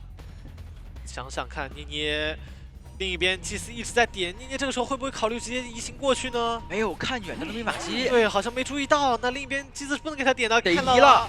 少天这个时候起大动会有点晚，对他得提前起才行。对，当时应该在有人能击大动的时候就起会更好一点。对，这样的话他移行落地也没办法击倒了。但现在节奏看下来，对于捏来讲还是有机会能保平。2颗球，还差1个干冰，完成击倒。那这样祭司是一个挂飞的状态。对，那另一边的话也可以考虑调状态，但看球者这个思路是选择这个移行能赶上移回去吗？有赶得上的机会。可以的，那这样子还有机会，对，再控一下大门的密码机。是，现在的话进入到一个拉扯环节，主要也是捏捏现在没挽留。你说这个时候要是有挽留，这把说不定真有机会能真多抓。没错。脸上是玉林的魔术师，手上没有道具。双重惊喜探到了一颗白球。先等一下自己的下一个双重惊喜，再找节奏，不然的话，这个惊吓标记效率会上的比较慢。对，刚才还好没有看到阿远的这边火来调查员啊。对，如果看到视野空隙，对对。回头再找3岁，3岁手里有个魔术棒，还是比较能牵制的。只上套了一颗粘土，那边状态调起来之后，穷者就有拉扯空间了。对。但穷者画地为牢的感觉。对，穷者现在是不知道你没有挽留的，所以穷者现在也想着先求稳，慢慢去拉扯。应该是还得在外围再新开一台，这台密码机只能用来当压力了。这样子走的话，前面是阿远以及玉林。对。密码机非常多了，如果你真的敢深追玉林的话，阿远这边就可以把密码机给开掉啊！感觉因为这波不打拉扯，要深追的话，好像真的要进入到一个3人他们战了。对的，而且地下室的位置是在狮子楼的位置。对，这个时候要回头是不是有点晚了？密码机亮了，一边3岁已经压好，这边配合打得非常好。对。看一下你好像还想回去找3岁，但是现在去找3岁的话，反而是让穷者拉开身位了呀。对呀，这台密码机都过去多久了？肯定压好了。那现在手上没有人，移行倒是能拖好，对，没有挽留，其实很危险。是，穷者身位都比较远，现在的话就看这个地窖在哪儿？地窖在拱门。阿远手里是没道具，但是有飞轮，身上一颗土球的惊吓标记。看一下门在点，来得及吗？地窖就在花坛。因为这个位置能压住，应该不太能走地窖，应该是个平局的，有飞轮规避了一波，并且砸了一个板，非常漂亮，但是身位不太够，只能说是在尽力多拖点时间。空中飞人直接接过来，身距非常近，下一波又要上惊吓标记，只能往角落走了，就是在拖时间了。对的，那把这个拉扯还是比较好的。对，但我觉得还美中不足的就是祭司应该提前把大洞部署一波距离拉开了，是吧？就比较难处理了。但是杂货商不一样，杂货商我还有藤蔓可以跟，有强控，有碎石，不管是什么样的一个情形，我都能去处理。而且杂货商也可以给。对，那这个毒点也堵到了，挺不错的。看他是去选择追击法罗还是追击先知，感觉其实追先知也还不错。进入对局，来看一下东玄的追击目标放在了空调的身上。空调的法罗前期逆击虽然麻烦一点，但中后期还是比较好处理的。对的，开局的话应该还是能锁定法罗女士的一个拉点方位的。但看东玄这个想法是要来找过客，我前期找你 OB 位，你中后期 OB 位找不了我了。那这样子反而是穷者有点劣势了，为什么呢？因为过客这边携带的是一手化险为夷。对，刚好被闷到，而且没有回光返照。对。这边交出藤蔓能贴近，也得提前丢，不然的话这个位置感觉是要差了一点，没有捆到。但是这波交出来也消了他刀，是重金之托先摁出来，这样的话刀气延长，你过客看探员就没法操作我了。而且现在手上移形也快好了，对，樱桃小丽下个也要续出来了。是这个位置，甚至说在吸波地有一波藤蔓，你没办法牵制了。走到前面想吸一个地表，对，这样子交互区能封住，交鸟也没用。哎呀，但是这个碎躲掉碎石进到交互区，但是没有关系啊，我把板子踩掉，你的1秒持续时间马上就结束了。对，东玄来讲就是把你架在里面，我只要多花点时间，总归能击倒的。看一下回头把这个词拉掉，消了个词，再交出藤过蔓，来飞轮要中，击倒了。飞轮没有交出来，那就要被击倒。击倒速度还很快，1分15秒。再上前期，法罗得跑图，佣兵修得慢，先知还得用1鸟来保。场上密码机修的不算特别快。对，这把其实对于东学园来说是一个平局面。是。手里吸了2个碎石，等到下一波救援过来，说不定还有一个藤蔓，有机会能够打双打。他现在手上是有移形的嘛，他可以大胆去摊外侧佣兵的一个状态。对，摊到了，感觉就稳稳的平局了。看一下这波，把救援压力给到回忆。对，手里可以吸了，看一下，先想用碎石震一下，没震啊，震到了。哎，震到了吗？没震到，没震到，是一个无伤救援，先打针对。碎石炸一下勘探员，这波倒是震到了，而且还震到2。再交出藤蔓，那法罗得来扛啊！法罗想扛没扛到，东学绕了一波圈，回头再开后草地攒个碎石，直接打出红圈。那这样的话算下来，其实佣兵掉状态也挺多的，就相当于是打了一刀佣兵，然后把勘探员救下来了。是。并且这边好像还压到了法罗女士的第2台密码机。先看一下，对于东学来讲还是很平的。这把他甚至有多抓面，因为他压到密码机了。看看下一波救援吧，主要是没有化险为夷了。现在唯2代的化险为夷就在椅子上坐着呢。逃完偷偷摸摸可以过来。对，现在要过来一边扛一边救，直接打一刀必救。因为他现在手上有移形嘛，对，完全可以击倒勘探员的。再赌一波击倒扛刀，那直接打，不给你吸1鸟的机会。对。这边可以再开一个门。手上2个碎石不太好躲，第一波算是先躲掉，但第2波呢？第2波得硬吃，把这个飞轮留下，有点危险。其实，先吸一波，还有成瘾症还能叠加，对，加上这个时候你看，东玄应对这样的一个局面，甚至还带了无人生还，对，太老练了。掉弹开之后，先知可以陪跑了。对，勘探这波牵制倒是牵制非常不错。哎，是的。然后先知再卡一波。然后让这边法罗再来看能不能摸一摸。手上有移形的，可以直接拉近身位。身位拉的不算特别近，看一下这波博弈吧。他现在如果有个藤蔓就好了。哎呦，差一点啊！可以很有惊无险的翻了过去。佣兵再过来扛，但佣兵也要倒了。是佣兵。这把对于凶来讲好悲壮啊！先知已经倒2次了，佣兵也要倒1次，这个炸法罗女士只能被迫过来扛刀。感觉是一个一个都过来扛啊！主要是4个穷者都在这边办场，外侧是有2台密码机的，修不开，修的很少很慢。这波炸直接炸倒，那这把还没 OB 位，OB 位是勘探员，对，勘探员一倒，可能这把对于东玄来说就拿下了，而且他对于东玄来说是一个多抓局，还能让佣兵坐住花坛的密码机。是道具状态、密码机都消耗太多了。先知真鸟，你看他倒2次，其实才刚刚吸一半。对，因为东玄他处理先知非常有经验嘛，只要你在我旁边，我就先打你，把你状态打掉，把你击倒，你就吸不了1鸟。逃完第1波过来救援的时候，直接给1刀逼救，然后第2波开门，逃完想卡，我不管你，我就直接给你1刀。对，主要是不让先知吸1鸟。对，真的没办法，看得出来东玄真的很老练。这边不急，想空调一起过来救。对的，但空调不太好救啊，一个法罗。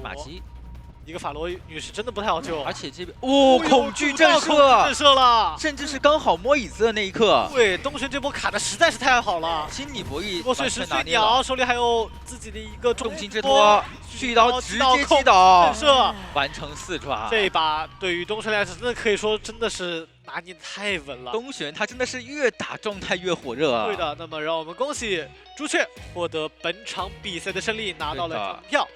绝活还是比较相信的吧，而且刚才也是分析了，其实这个阵容的难点就在于节奏的衔接。你要正常去追击的话，我有一个空军可以去给你突破，而且求生者呢，他看区域选择来说放中场，但是没有选中场，而是选在了小房旁边。那这里的话，他如果说想要去找空军，还是要有一定。好，看一下监管者的一个决策，本体先往小房去压。14人呢也是调度过来，干扰一下法伦密码机。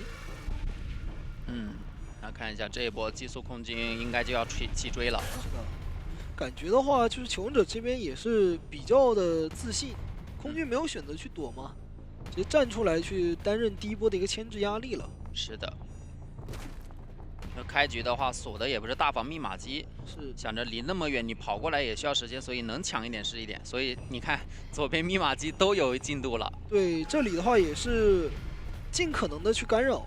对的，前期反正伊斯人第一时间喷到了，那后面的话跟着也是跟着，不如伊斯人出去干扰一下密码机。他就是边去走地追击空军，然后边干扰外面的一个修机。那空军的话，它可以在你快要拉近身距的时候开一杆枪，对吧？闪现快好的时候，再一步拉开，你就没有闪现开刀的一个机会了。对，本体接近不了，你只能说等待第二波的一个技术落地，再生成一个陶片去拉近距离。对的。那这样的话，猫猫就可以卡一个满70度的第一刀了，而且甚至可以用飞轮去规避。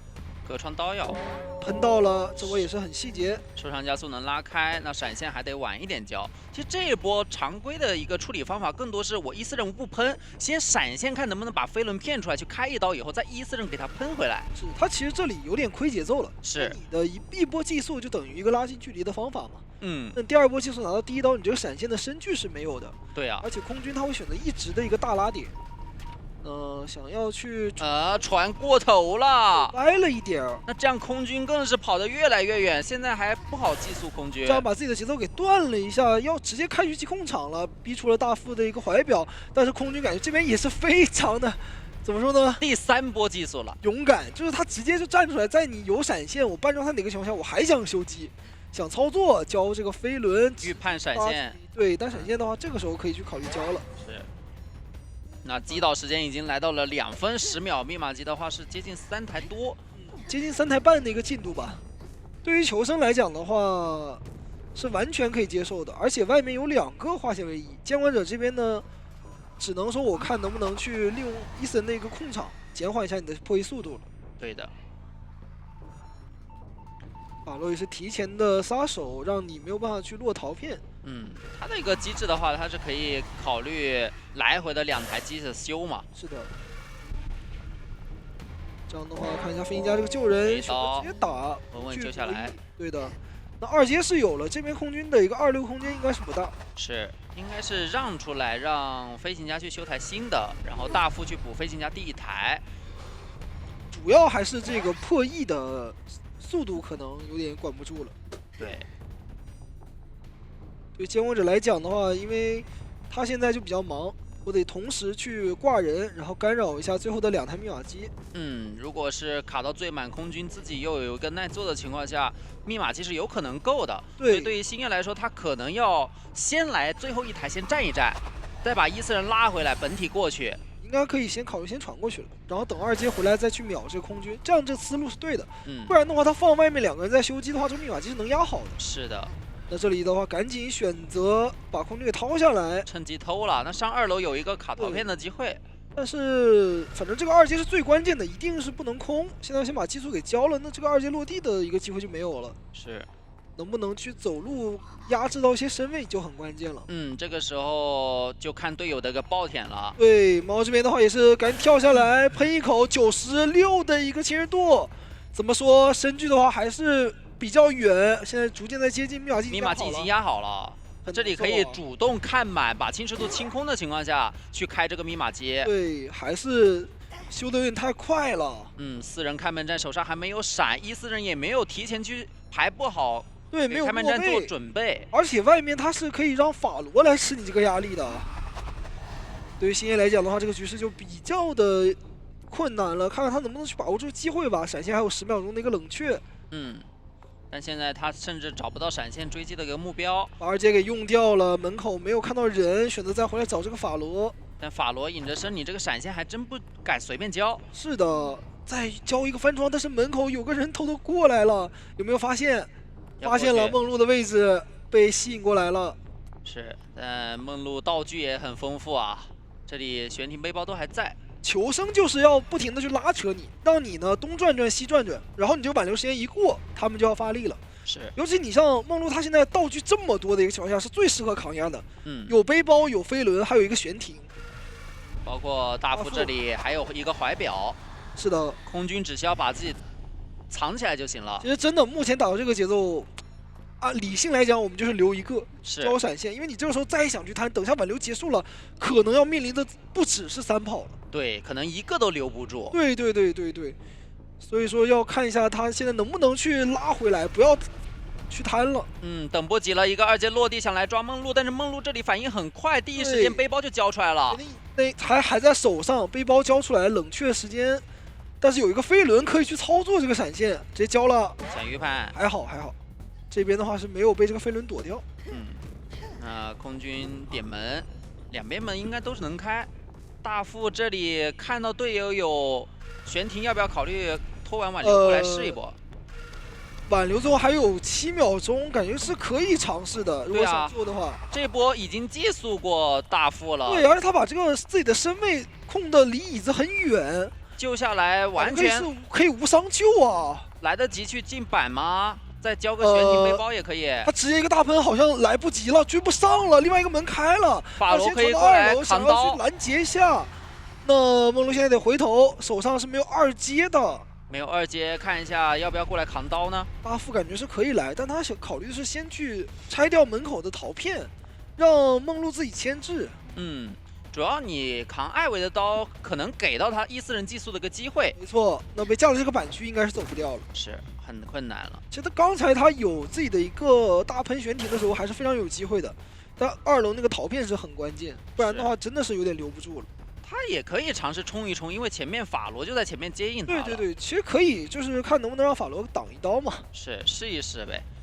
这里没有道具，也没有弹射，被架死了。等下一个寄宿。对，或者说我预判喷一口。哎，喷到了。没有，被躲掉了。他能不能？还是不行。这个位置翻出来。哎，大副也在。对，吃到满喷，但幸亏打到针对了。反正对于求生来讲，他们后期那个节奏就是我是起步3的，在你挽留快要结束的时候，我是一定能3跑，而且是有机会去争4的。所以这把的话，我们交换者最后的决策爆伤下来。是的，哇塞！你知道为什么佩佩选鱼女的时候，就现场没有欢呼吗？为什么？因为鱼儿不能说话。哦。但是确实啊，感觉这样不好去处理的。而且唐人街的地形我们都知道本身就适合鱼女，是它这种立体的水圈啊，以这种大范围的一个这样的一个长墙来，这里直接丢叉在中场，先把这个密码机给封锁住。是，就不光是可以追击医生，幸运儿也是个前期不错的追击目标嘛。不想去抓医生，可能是因为医生在前期的话，对于鱼女来讲还是会有一些压力，还是开了街之后。再抓他收益更高。对，而幸儿的话，你看许愿失败，只有一个香水，而香水其实牵制鱼女，你没有办法回很多的一个水汽的。对，他不能吃水汽，他只能去吃擦刀，不然的话，那个水汽的话，你也会跟着回速而回速嘛。对。看一下这里幸儿的一个位置已经很近了，前面这个水圈能进板。兜一圈，这一波可能要避香水了。这里不能被闭合，赶紧放一个香水往外走。但是这样的话，他可以丢叉。不是，有飞轮可以博弈一下。哎，这一个木鸭飞轮，能兜一圈吗？感觉这个位置很危险，很容易再吃一刀。哇，想交闪现吗？交了，开出自己的一个1阶技能，而且身上是81的水汽，幸儿这里是顶不住一个冲刺的。只要被冲刺或者收叉闭合一下，他就要倒的。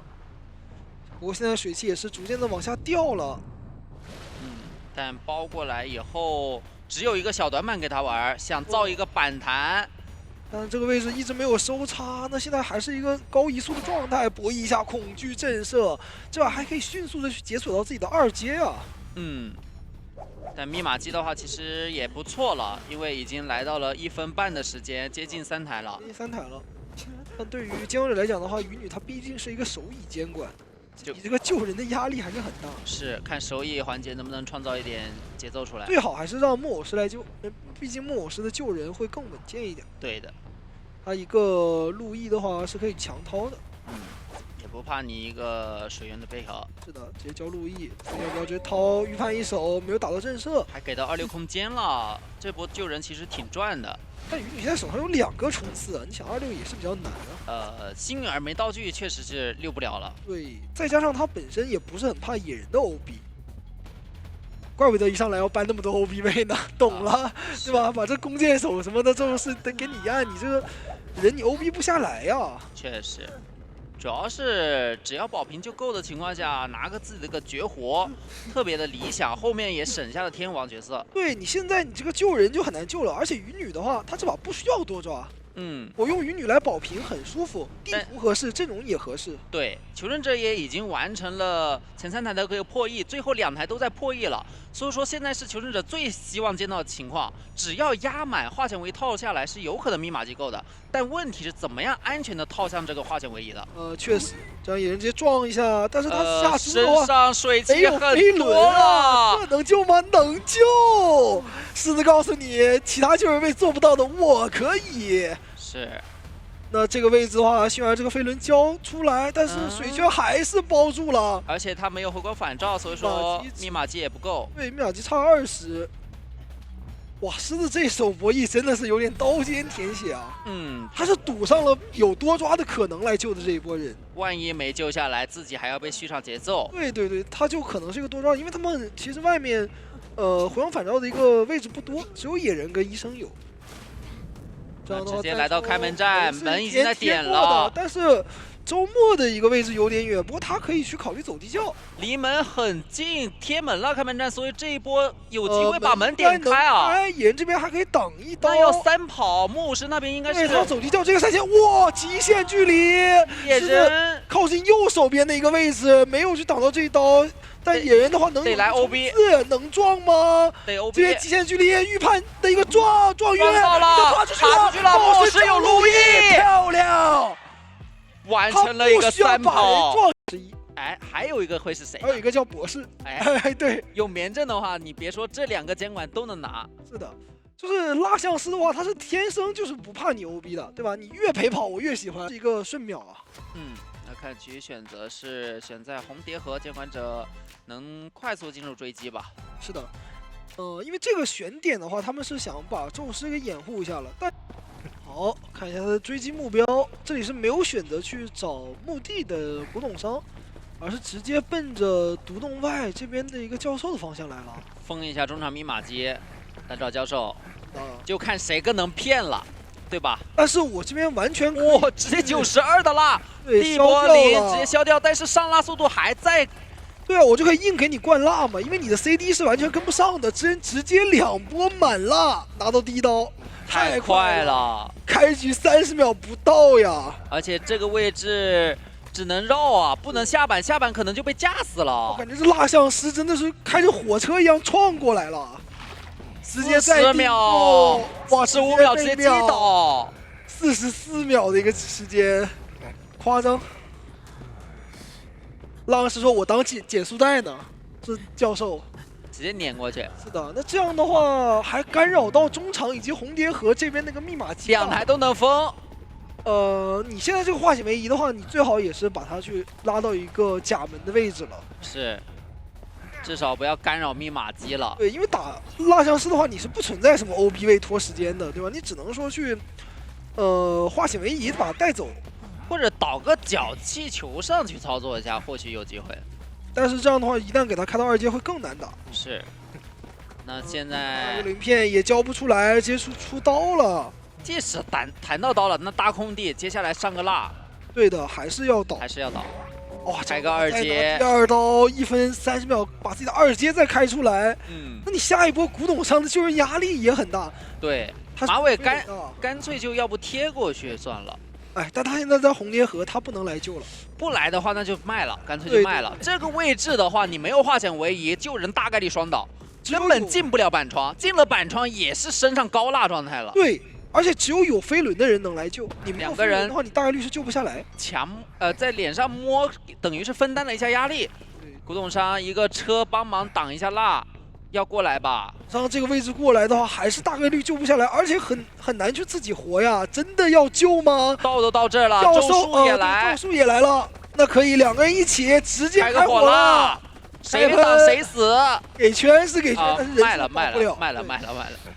反正谁挡谁死，那干脆就是拖个20秒的时间。这个是最明智的选择。嗯，因为我一旦开启热拉，你再过来 OB 的话，你就等于说给自己去挂 buff、挂伤害。是的。那问题来了，接下来扛压的人谁呢？对，而且谁扛得住一个传送落地的2阶蜡像呢？他有底牌，他可以移形，可以传送，他甚至说我可以留在手上，对吧？我交闪现也可以。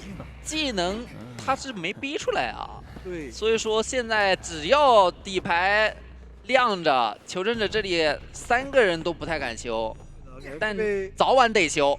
他现在就是什么？你别让我看到人，对吧？你让我看到人的话，我可能甩一个移形过去，我就把你秒了。是，只有狮子在扛压，其他人的话还在观望。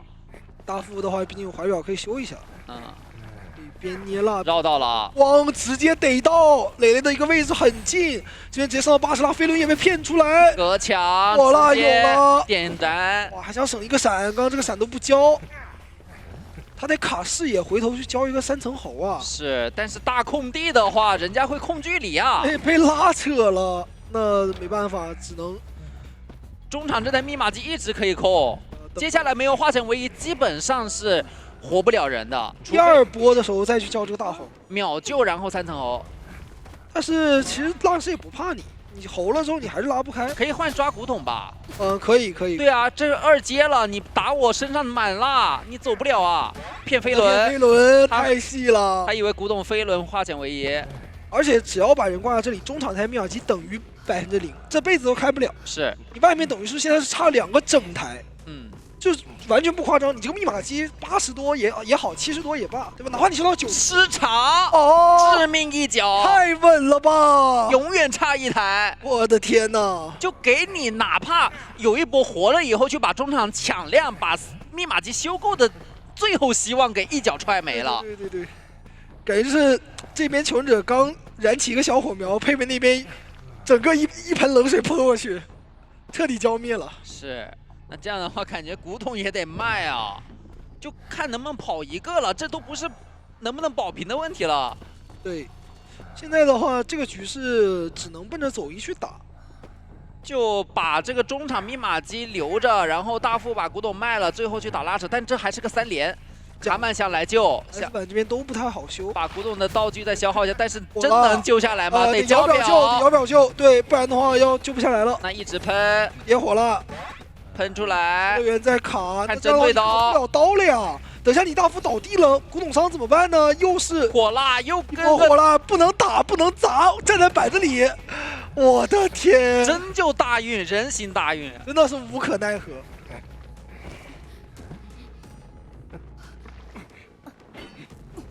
感觉这个开着火辣的蜡像师真的是有点天不怕地不怕，对吧？巴不得你来控我，不管什么地方我都能去一去。就是我说的那句话，伤敌1000，自损800。那这里的话也骗不了啊，飞轮都是打一个落地刀，大副起来把自己的资源给交流，但是还是根本没有任何的意义在此。活不了，直接死。潇洒4抓，配神真神了。但依旧可以让队友先给医生进行一个挡刀嘛？是我理解的破轮是什么？他一定能在一些长窗点，他有自己的想法、操作方法去滚到。更怕的是那种空地，也可以溜。然后我有这种空地的一个好的地形也可以溜。医生这个点，假如破轮翻个窗出去，我感觉他找不到安全点。看一下开局直接变。那这个窗户的话是还是可以翻，没有。医生也没有往那个去转，大往两走。哎，但这里的话直接找古董，滚到1层，选择秒变轮。哇，这里是有思路的呀！他开始逼道具了。夹子准的话是可以秒古董的。那逼出你点位以后，然后夹子封住，加速，看能不能上到第2层次。哎，主动吃吗？被前面的夹子，但是你变身的位置也太尴尬了。但是古董身上有2层次，其实还是比较危险。是，现在一定要走位躲夹。但吃到夹子后果不堪设想啊！那就是融化。猫猫的话，还好有主动去担这个压力的。对，转世的话有移速加成。那这里不走内，因为你走内的话是有一个固定点位夹是有机会夹到的。很极限扭掉了。弹射再抖一拳，再开着自己的小风扇，想到前面的话感觉闪现要好了，得考虑用飞轮或者止戈了。骗红光，就闪现被飞轮躲掉，回头2连没有晕，2棍都没有打出止戈，在狂这个夹子走位抖掉，还有云门没事，还有1棍，我的天，一再回头给压力打到了，操作起来了呀！2连板直接下吗？你鼓神还是你鼓谁呀？夹到了，能打到吗？云门有来得及吗？哎呦，慢了！云门的翻越过程中是有一个受伤体积的啊，他在这个半空当中是可以打到的。直接中场逼个铲，还是得老老实实挂。但是这个时间也3台了。对，3台了，而且还有1棍，后面说不定救得好，还能拖到第2个飞轮好。是的，主要他这把现在是要4抓，对于破轮来讲，这个节奏是不太能接受的。对，他一定要在你3的密码机亮之前去把人给击倒，然后在外面去给压力。守墓人是很克制破轮的，你在守野环节只要有守墓人满状态，你就没有办法任何的做到这种多上刺、多拿状态。他随便救你的人啊，对，要在椅子面前守，他可以卡得很死。如果说你一出去，他就是无伤。无伤。这样的话，再来滚下吗？滚上他没有上到刺，也没有2阶，这里切了一个窥视者，选择直接硬追吗？踩到夹了。这样的话， 1棍，再打出来再变轮，感觉是有点浪费自己的时间。已经牵制出化险为夷的时间了。对，接下来每6、1秒都是赚的，而且这里很难干扰到密码机。最后面还有一个救人的说法，其实还是先上刺之后再变轮会好一些。相信这个密码机进入他是不能再守乙了，他只能往外去抓了。但还好现在没有化险为夷了。但站在小谎言的视角，他一定会觉得可能木偶师还有一个化险为夷。对，他肯定得先管控这个密码机，看能不能把密码机的人秒一秒。是管住的是少的这一台，他一定是等到人被救下来以后再回头吧。哇，但医生这个走位很灵巧，就是滚不到。对，感觉就是每次都在擦边而过。就看到你快接近的时候再拉开。对的，手上是有飞轮的，飞轮躲掉吸血也不赚，算了吧。要打吗？还是得变轮。2个窥视者要回去找古董了，古董已经上到2楼，能找到吗？古董商现在就是藏起来就好。打一下这边的一个守墓人，但是好像也没有太多的一个作用吧。守墓人无所谓啊，现在倒地都无所谓，求生者完全可以多修1台，不跟这台机子死磕。对，他现在如果说不能一刀直接创造一个击倒上挂，或者说找到古董商的话，都很难去解。是，主要你光打1刀没什么意义，还能补状态。挂上吸血3层4了，歪了，直接贴墙去扭，就这把的夹子都没有太好的去命中。求生者的话，他们那个走位是防得很好的。对，这里终于夹到了，击倒在遗产，但留下的密码机是什么？是墓碑最安全的一台密码机，有长窗。而且的话，木偶师守墓人跟古董商已经把古董商也摸满了。来找上挂飞。有飞轮的，骗飞轮，吸血还没好的情况下骗出来了，下个铲，直接捏倒，悲观也给使用掉。那这样的话，再去滚古董一波呀。他想挂一下，能不能再拉扯了？因为医生要起来了。他想挂了守墓人以后再变形态去，但猫猫这里可以秒救啊。对，不然的话，医生起来这个密码机要够了。针对古董商，古董商是很明显暴露自己没回光返照的。这边辩论出来，看一个弹射拉到2楼，这个夹子没丢上去，那密码机可以直接亮啊。坏了，现在这个身居的话也是比较安全的。是。再辩论，但那边门已经在点了。守墓人还有铲，不怕你开门战针对的呀。他真的太嚣张了，但你拿他没办法。你现在去管另一个门，但是那些人好像状态都不错，而且3丝啊，接下来打着打着没有挽留，很容易4跑的。绝对不能抓的，首先是这个木偶师。来找守墓，还不抓吗？他还在找这个猫猫的一个位置。找古董商是最安全的，就找古董商，因为古董商没道具，而且他是一个上挂飞，不怕你后面有救人的一个可能性。别让这个窗弹拉到地窖点去，那就有机会4跑了。夹子躲掉了，门已经开了，再来一个反弹，最后一个夹的一个机会，走位躲掉了，跳下去了，完成了10比0，在第2回合的快慢。然后2阶开的快慢决定他能不能去追那个上线，是因为他是要1阶来追人，要2阶来守乙，所以说前期带个移形之类的，这样地图也合适。来了，开堵到了电击桥是一个火灾调查员，很有可能还带了化险为夷，就看他去起点还是去找这个火灾调查员了。他们是把鬼屋去放给了一个，直接奔着起点站的调香师来了，没有问题啊。因为确实是想要他这个存在感，但这里的火灾直接交一个气囊过来帮忙点站台吗？太团队了吧！反正气囊放在那里也能重复利用。对，这边的双重惊喜，哇，第一波双重惊喜只上到一个标记。因为调香师他是开局直接交了一个香水，让你没有办法去上2个。所以的话，只能去等第2波的一个双重惊喜的一个冷却了。既然点过站台了，即使破枪也要往起点去走，只要能保证自己一个人开车，那就能开到3站线。就他这个玩法很对啊，因为他这个香水的话会记录他使用的时候的那个标记的数量嘛。早一点放。早放的话，你这个数量的话就不会叠加。飞轮好了，看一下这一波。哎，没有用出来，被封技能。这样的话，一个空中飞人，这个车是不好做了。对，得兜一圈，看一下这个板弹能不能往起点去冲了。板弹一交，但选择去鬼板，也没直接冲，别交移形，再放香水。这波隔着板子回香了，还有一个盾。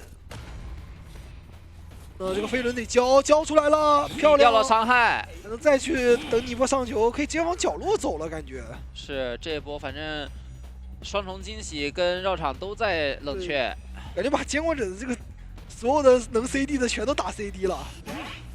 这样的话也是拿到了一个恐惧震慑，存在感是吃满了。能有机会一会儿等着就等2阶。对，看能不能2阶之后去打一个手椅节奏吧。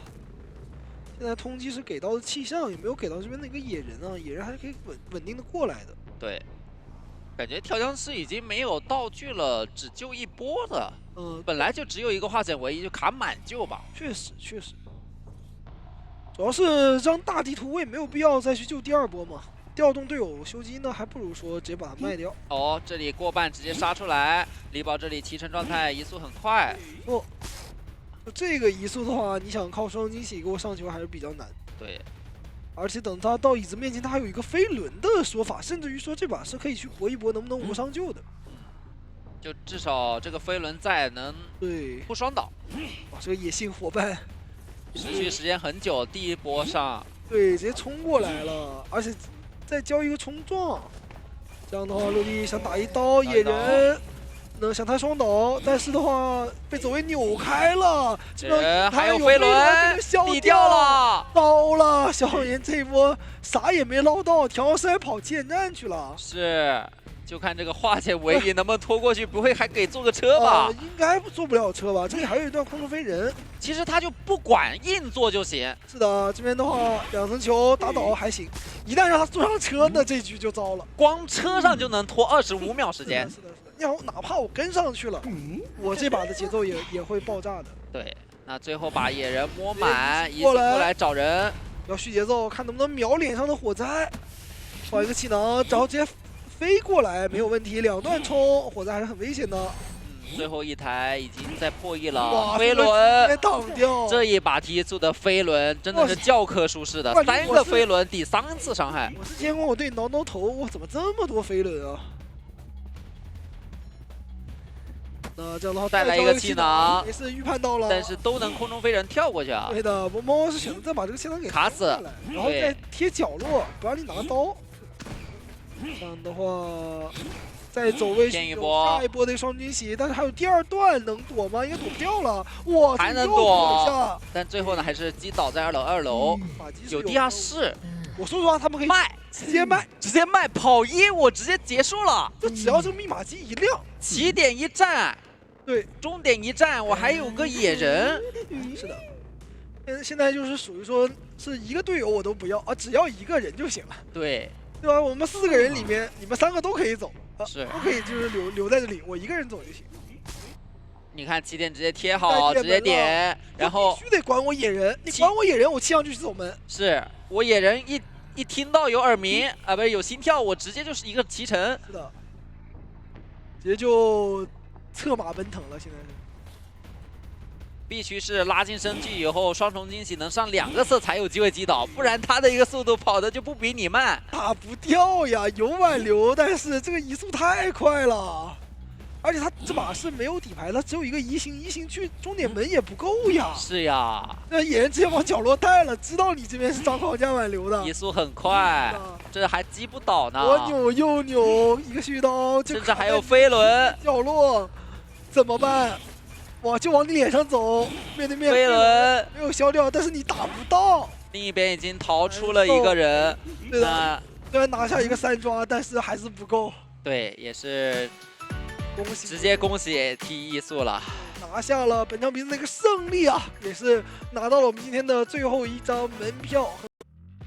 欢迎大家收看2026年第5人格深渊的呼唤9中国大陆赛区预选赛复活赛的抽签仪式直播现场，我是主持人月明。大家好，我是主持人安酱，站在我们身旁的是赛事裁判长阿潮。今天的4支签将由他抽出，3月21至22日将会进行中国大陆赛区预选赛复活赛，8支战队将在这2天的时间内决出最后的3个晋级名额。那么在我们的抽签仪式开始之前呢，先和大家介绍一下本次的抽签规则。那 A、B 2个小组的第3到4名将被放在指定位置，那2组的第5到6名将被放在各自的池子里进行抽签。那抽签后，队伍将根据抽签结果进行1轮单败淘汰赛，那败者将告别本次的深渊的呼唤9。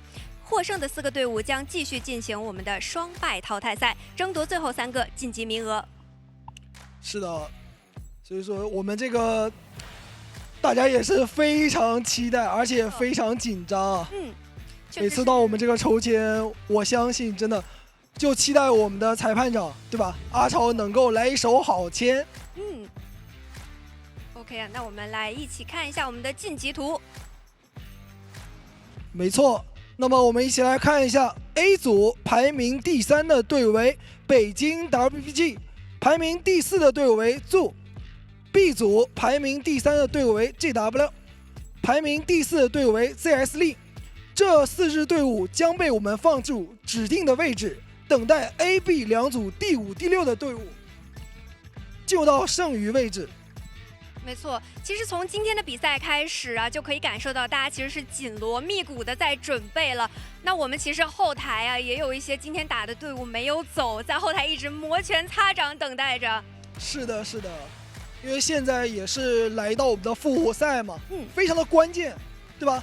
到了真正的一个对决，然后决定队伍生死的一个关头了。没错，大家容错确实也是不多了。是的。那其实呢，我们几支队伍的实力也是比较相近的，不管是咱们的民间战队，还是我们的职业战队，我们看到板子也是已经给出了。是的。那我们来到第1组啊，那也是有请我们的裁判长开始抽签吧。那第1支签应该是要进入到我们的北京 WBG 的对面啊。没错，会是哪一支队伍呢？来期待一下。哦，是我们的迪迦战队。哇，是迪迦。那这2支队伍的一个碰撞，相信也会非常精彩了。没错，因为迪迦战队也是我们民间战队，对不对？打到现在的一支也是比较强劲的。对他们队内的一个战术风格，我觉得其实对于北京 WBG 来讲也是有压力的。他们的一个求生的配合是非常好的。没错，没错。那接下来请我们的裁判长为我们抽出第2支签。没错。将面对到我们的 Zoo。那其实今天的 Zoo 有非常亮眼的发挥，看看，哎，是我们的斗舞战队。斗舞。确实啊，其实今天整场比赛打下来，看得出来啊，其实 Zoo 是非常非常有配合的。那我觉得对于斗舞来讲的话，也算是一个不错的消息，对吧？因为他其实之前面对 ZS Lee 的时候是，没有那么好的一个结果嘛。那这次是碰到 Zoo， 其实他们的压力会稍微小一点。但是 Zoo 其实今天的表现也能看出来，发挥非常不错。确实，那接下来也是有请我们的裁判长为我们抽出第3支签吧。将要迎战我们的 GW， 其实 GW 的小谎言监管者真的角色池真的很可观啊，看一下会面对到谁呢